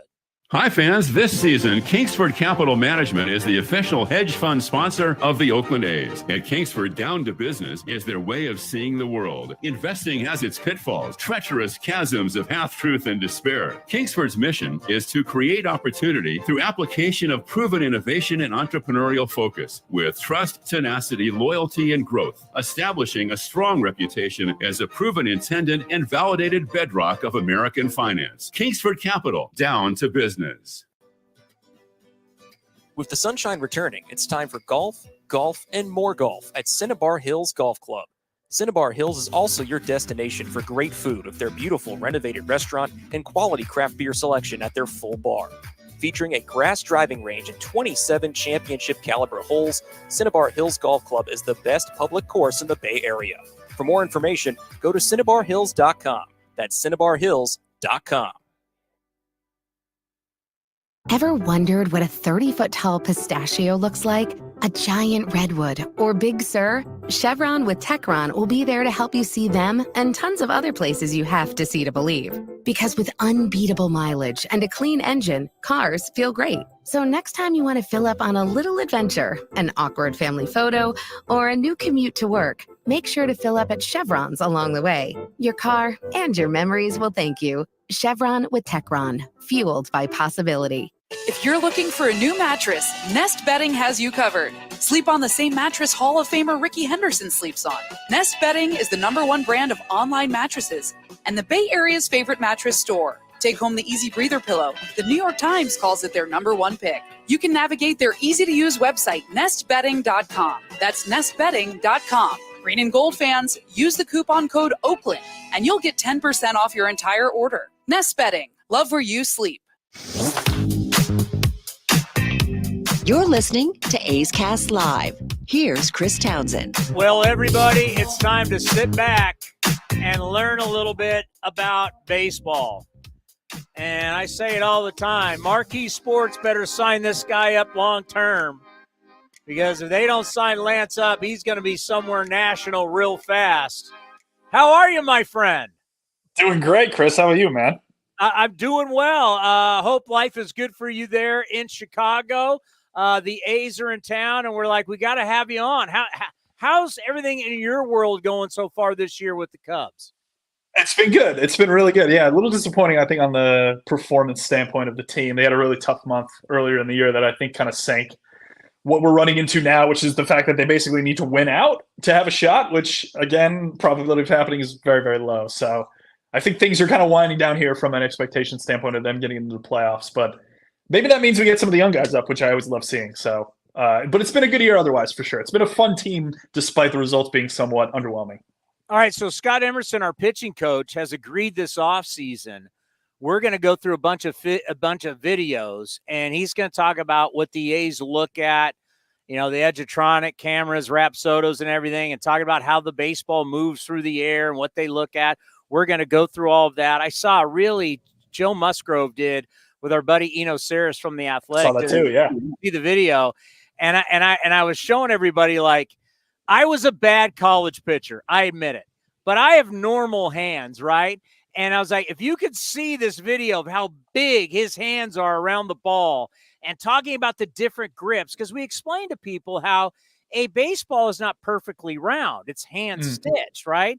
So when you have a guy with big hands and gripping it at different parts of the baseball with the seams and the way he comes around the ball or cuts down the ball and the way the ball moves through the air, the whole process of pitching and making the ball move is something you've become really an expert looking at with all the data, because the way the seams grip the air, gravity starts to bring it down. It really is fascinating when you talk about how and why the ball moves once it leaves the pitcher's hand. Yeah, I think it's a great encapsulation of where we are, I think, in the pitching space. I would say the big gap right now is just the public understanding versus what's happening in organizations, particularly in terms of seam orientation, as you're talking about. Like, I can pull grips and talk about what the resulting movement is as much as I want, but I'm not the one that is saying, hey, by changing your orientation here, what will actually happen is this, whether it be a difference in movement that we like more, ability to throw the ball harder because of where your hand is positioned to still get the same amount of movement, etc. That is what they're doing internally in the majority of organizations. I would go so far as to say all of them, although I imagine there are certain organizations where it's not actually getting down to the field level, although it's being proposed. But the sharp organizations are all certainly doing this, optimizing your orientation. Our understanding of that in the private space, from my understanding of talking to other coaches about this, is just really accelerated. It's blown up in the last probably 4-ish years, to the point where like even really subtle adjustments can have huge impacts on shapes and optimizing shapes and getting the shapes that will perform better against certain kinds of hitters. That is really where we are, I think, in the pitching space. And I don't exactly know if we'll ever get to the point where that data is public. So I'm not entirely sure like how much on the public side we'll have an understanding of that. But I do think the way to track it on our end is just to look at pitch movement and look at results, look at things like that, and see if velocity or changes or the shape changes. And then we could probably then back into assuming that an orientation change happened, et cetera. So that's kind of where we are in the pitching space.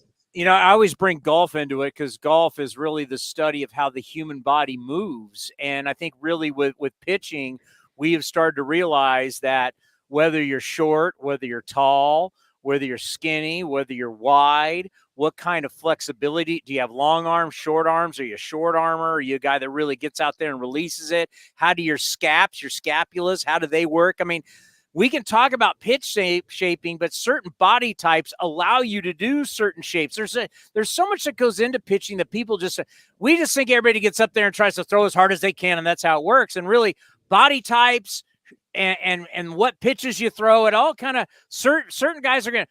Greg Maddux is going to be different than Roger Clemens, and they're going to be different from Randy Johnson. I mean, body types play a big part in this too.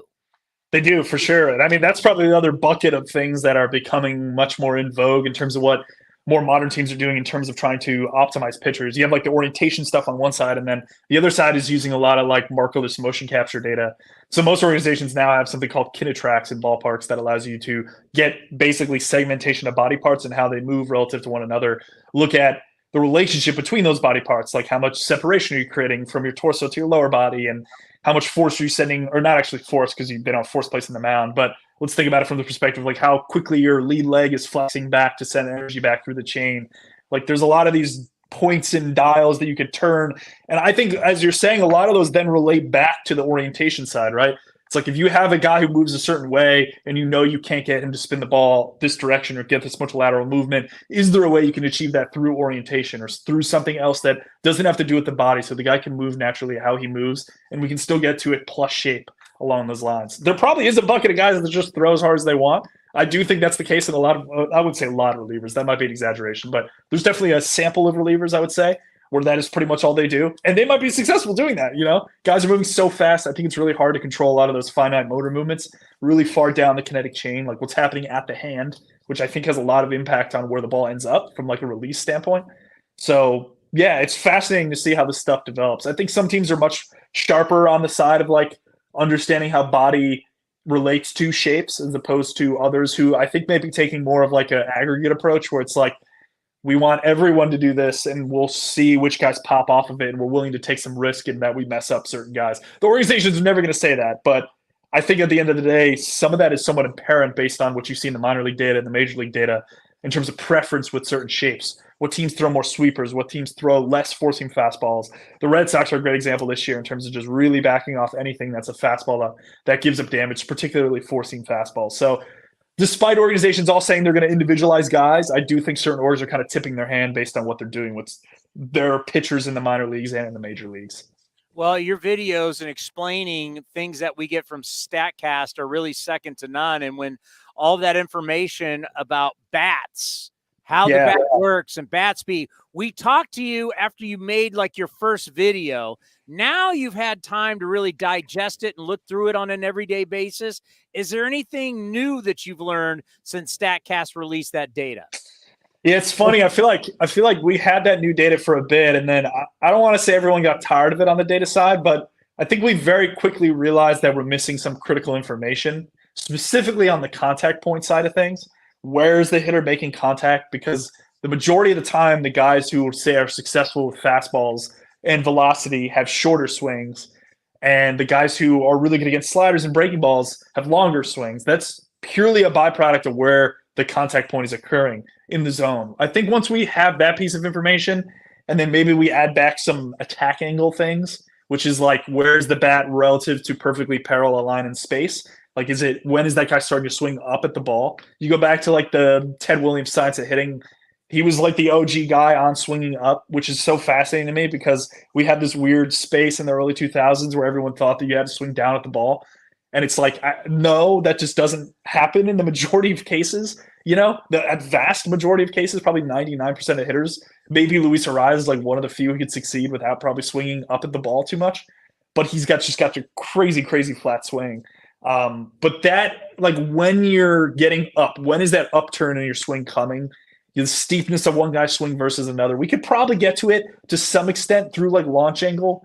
And controlling for location and stuff in the zone. We could back into a lot of this information, but I think it would just become a bit more accessible for the average fan when we could just get those hard numbers of like, here's contact point, so swing length based on contact point. So I love that data. I would say that it kind of popped, and then I would say it fizzled out a little bit just because I think there are limitations to it, specifically on the contact point side of stuff. But I still love that StatCast is releasing things like that. I think the bat speed stuff's really important. I know everyone in baseball is backing off fastballs and stuff, but I do think over the next couple of years, and I'm stealing this from Kyle Bodie at Driveline, but I do think teams are just going to pound guys who don't have bat speed with fastballs. So it's not really that, like, I think we're hitting somewhat of a bottoming out point on the fastball, the anti-fastball death of the fastball trend. But we're going to get to a point where it's not just the death of the fastball, it's we're using it in very specific spots. I'm going to use it against the guy who doesn't have bat speed, because I'm much more confident that my risk of loss in that situation is much lower versus a guy like a Judge or anyone else who has, like, let's say even 70th percentile bat speed, a little bit above average, I think we're going to see a lot of them in the postseason too. I'm fascinated to take a peek at how pitchers are approaching guys with low bat speed in the postseason, particularly on the bat speed side of things. I want to be Batman. I got this tool belt. I'm not going to always show you 97, but if I know you can't hit 97, I pull that out of the tool belt. I think about a guy like we have, Zach Geloff, who's really struggled this year. He's playing better now in September. He has really struggled against velocity, especially inside. You start to see where the opposing team sees his weakness and they attack that. So he'd be a guy like that where you could see a team, he's playing better in September, but you could see where a team was like, well, he's struggling with it, let's bust it out. So you're not always going to come with 97 or 98, but I'm going to use it when I know I can beat the guy with it. You want to have it in your tool belt. I totally agree. That's a great way to put it. That's interesting. I mean, it's our game is constantly evolving, and it's funny how stuff gets hot, then it switches, then it pulls back, and also a lot has to do with your personnel. I look at Eamon Yaga coming in. By the way, the fact that he's rolling into the ballpark in a Walter Payton jersey and Jordan's, hearing about his order at Starbucks is Mike, because it's easier. Just everything about this guy seems like a character and a lot of fun. But when it's not the high velocity, but he gets a lot of chase. He does not a whole lot of hard contact. Just tell us that he seems like a fascinating dude. Yeah, he is. He's really fascinating. I just think from a personality standpoint, he's fits into Chicago. I think Chicago's embraced him incredibly well, just from a personality standpoint. He's embraced, I think, a lot of the Chicago culture as well, which is super cool. And, he's just a really fun pitcher. It's been really impressive to see his trajectory this season. I think he's around a 3 ERA. The FIP says he should probably be a little bit higher, but I think he just does a really good job of playing to the ballpark to some extent. He allows a lot of fly balls. The key thing that jumps out with him, it's a really low release height because he's a little bit of a shorter guy. And because of that, despite the fact that his arm is actually like kind of high, he's got like a high arm angle, he's able to carry the ball, but he's carrying the ball from a height that is so much lower than anybody else that despite the fact it's only like 92-ish, it works because that angle is really weird. I remember talking to Peter Armstrong early in the year in spring training, and I just like the visual, like he faced him in spring training. This might have even been 2020. No, this was this offseason. I'm mixing up my timelines here. But Pete said it basically looked like it was coming out of his hip. And I don't necessarily think Pete meant it was coming out of his hip. I think what Pete meant was that it was coming out of where other pitcher's hip is, you know? Like think of like a Verlander with like a 7-foot release height. Like if Imanaga's a 1.5 feet below that from where he's releasing the ball. Like that is a lot. Like we're talking extremes of extremes, you know, and that's the difference. Like Shota's ball comes out of Verlander's hip. And I think that really messes with the angle for a lot of guys. So if he consistently gets it to the top of the zone, he's going to decimate hitters. There's situations where, you know, he fluctuates and the ball pulls down a little. He gives up barrels because that's like an auto fly ball.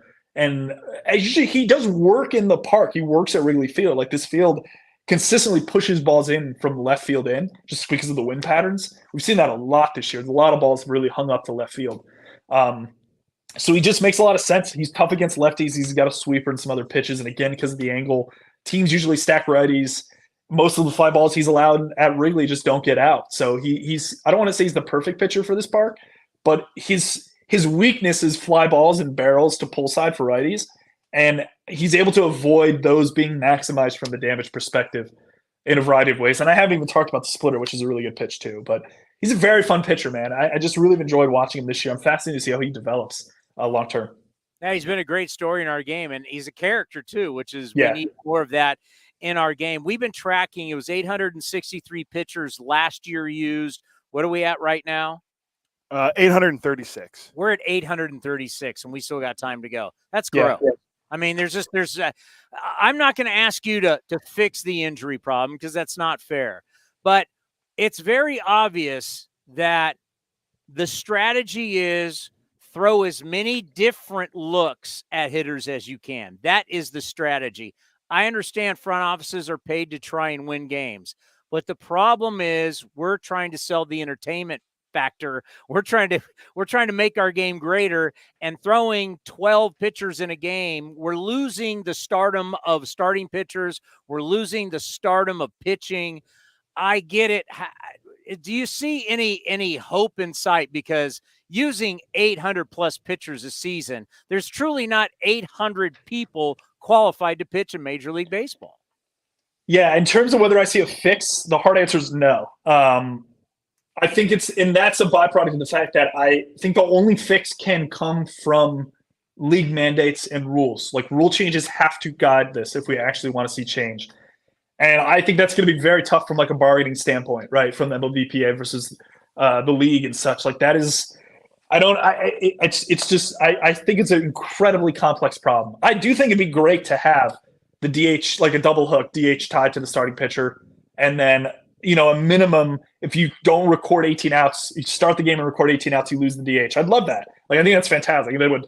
It may not fix the problem, but it would at least turn some of the incentives. The thing that I'm most worried about is this concept of just like workload management. Just think of it from the perspective of like, you have to build up a certain amount of workload and capacity to then take on more innings.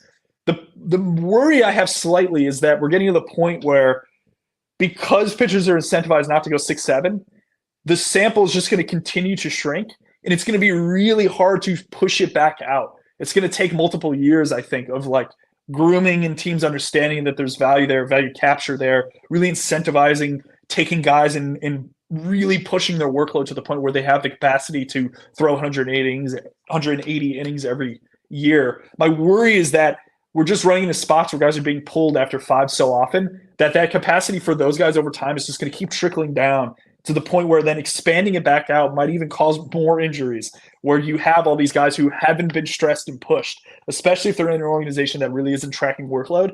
You know, like the Yankees, Dodgers, some of these teams are doing a really good job of tracking workload, tracking throws, tracking intensity of throws, tracking all non-throwing work, and factoring all that into injury equations. And I know I said the Dodgers there have had a lot of injuries. I would argue that for the most part, they take on more risk because they're willing to pay X amount of dollars for Tyler Glasnow to have a good 120 innings, knowing that the other 80 innings they need to backfill can be done by a AAA pitcher who's probably better than most guys' fifth starter. But that's my worry, is just we've gotten to the point where the majority of pitchers are going to need to be pushed so much harder from a workload standpoint in the offseason to be able to like get back to these 7-inning starters that we love and I love. And that is honestly the reason, like if I'm not watching the Cub game here and stuff, like I turn on games because of starting pitchers. Like, I don't know if everyone does that. I know there's a large sample of the population that does do that, the baseball watching population. You really need rules. We really need rules that allow teams to recalculate how they value the current state of the game. I think without that, there's no chance things are fixed, unfortunately. My best guess right now, again, for a fix is to tie the DH to the starting pitcher, make it a minimum 16 or 18 outs, or you lose the DH, and then kind of go from there. But I worry that like even small changes aren't going to do anything. I just think the cat's kind of out of the bag, and putting it back in is just going to be so difficult, I think, for teams to do. The toothpaste is out of the tube. Yep. Yep. Keep doing what you're doing because your stuff is outstanding. I think you're doing a great job educating a lot of people. We love what you do. I joke all the time, but Marquee Sports better sign you up long term, man. They better get you that contract because somebody's going to come in and steal you. I guarantee it. But keep doing what you're doing because you're fantastic at it, and it's a lot of fun to watch. And we promote your stuff, especially the YouTube stuff. I know what you're doing there. Marquee Sports is great, but from the YouTube standpoint, I love it. And keep going, my man. It's fantastic. Appreciate it, Chris. Thanks a ton, man. Be well and have a good – enjoy the series. Yeah, enjoy the series. We don't see you guys a lot, so it'll be fun. I know. It's historic Wrigley Field. What can go wrong? It is. All right, buddy, be well. Take care. Lance is great, man. He's great. Nice, smart kid. He's like, what, like 27, 28? Yeah, he's young. He's young. Tall, blonde. Telling you, someone's going to swoop up, and this kid's going to – you're going to see him, I don't know, probably MLB Network or something. Yeah, I would say ESPN, but they don't care about baseball anymore. If they did. Yeah. We should hire him on A's Cast. Wow. We do need a pitching guy to go We need along a with pitching you. guy. That's who our first home game is against next year. Who? The Cubs. Eamon Yaga up against Sears. It's a battle of lefties. Well, no. We open up on the road. Of course, we started in Seattle. Oh. We bookend. When are we going to ditch these Mariners, man? We need to be like college football and get out of this division. I'm so tired of seeing the Mariners, the Rangers, the Astros. Oh, why can't we just play like? No, this is a play on the college football game. Why can't we play something like FCS West, which is just like Sacramento State or like college football does? Why can't we? We should be in a division with the Giants, the Dodgers, the Padres, the D-backs, the Angels. That's what our division should be. And Salt Lake City when they become a franchise.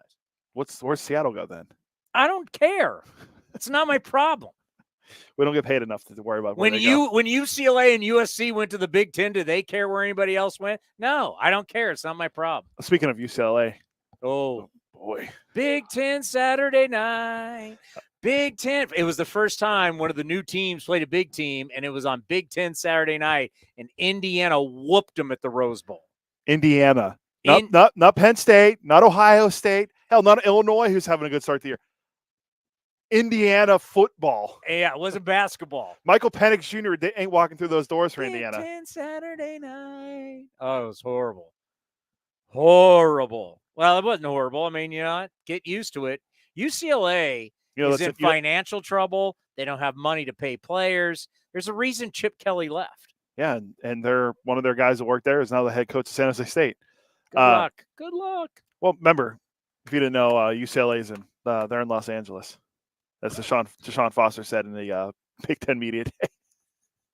You think Eric Bieniemy, by the way, is he though? He's the OC, right? Yeah.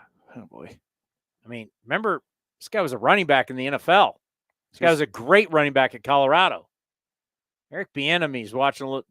Eric Bieniemy needs to work out a little bit and stop watching as much film. Do you see him on the sidelines? I was like, wow. Well, he went from being a heralded, going to be the next big NFL head coach to now he's coaching the offensive. He's the OC at UCLA now. Just shows you how times changed in the NFL. Where everyone wanted to get rid of Cliff Kingsbury because he was a terrible head coach. He's now the OC of the Washington Commanders. We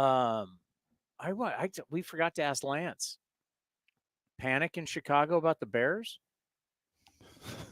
Eberflus on the hot seat already? Monsters of the Midway? Is there panic already? Remember? Oh, everybody was loving Caleb. Loving it. He had a high completion percentage last night, though. Telling you, the record for rookie quarterbacks is never good. He's one of I think he was the 4th quarterback ever to win his starter. First number 1 overall pick to win his debut. It was like him, John Elway, David Carr, and Jim Plunkett. John Elway had major problems his rookie year. Oh my God. New England and Jim Plunkett, that was a disaster. David Carr got sacked more than anybody his rookie year. So I'm just saying, everybody was loving these rookie quarterbacks before the start of the year. It's like, let's just wait to see what it's like by the end of the year. Uh-oh. Commanders won yesterday. Huh? Commanders won Yes, yesterday. they did. The New York Football Giants are 0-2. How about the Bayou Raiders? Everyone wanted to run Derek Carr out of Las Vegas. Derek Carr scored on every possession. Yeah, he's having a great start to the year. Good for Derek.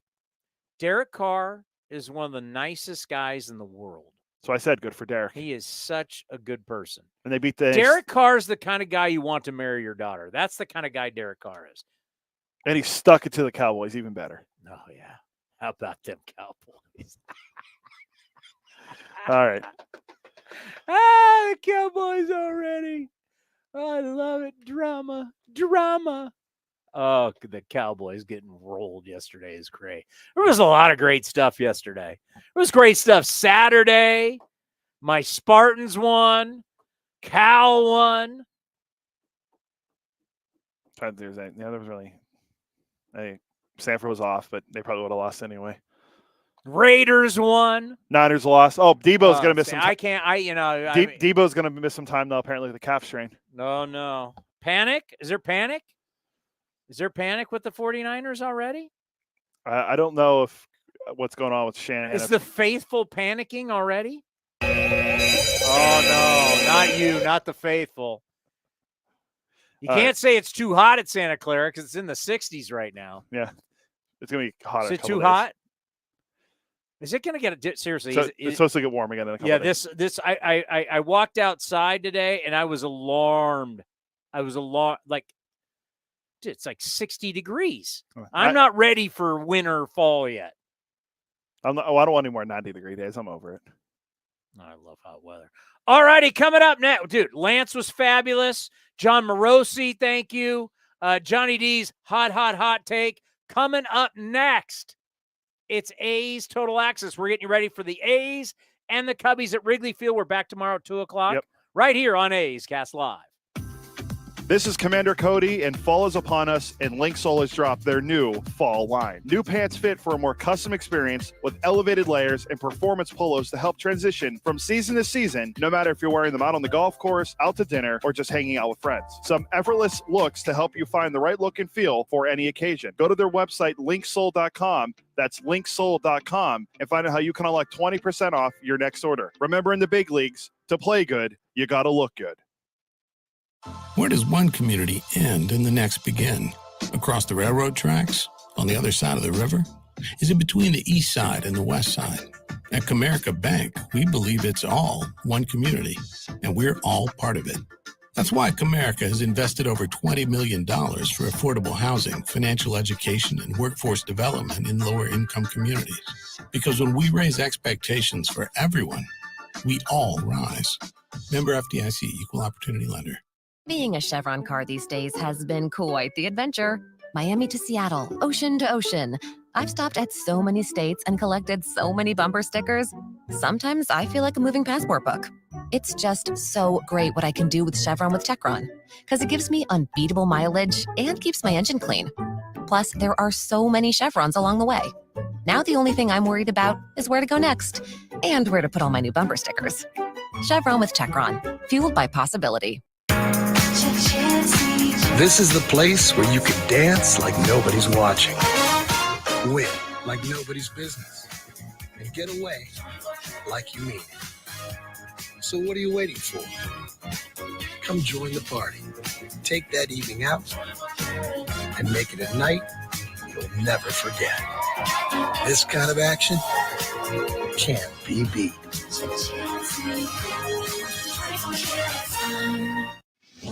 This has been a presentation of the Oakland Athletics.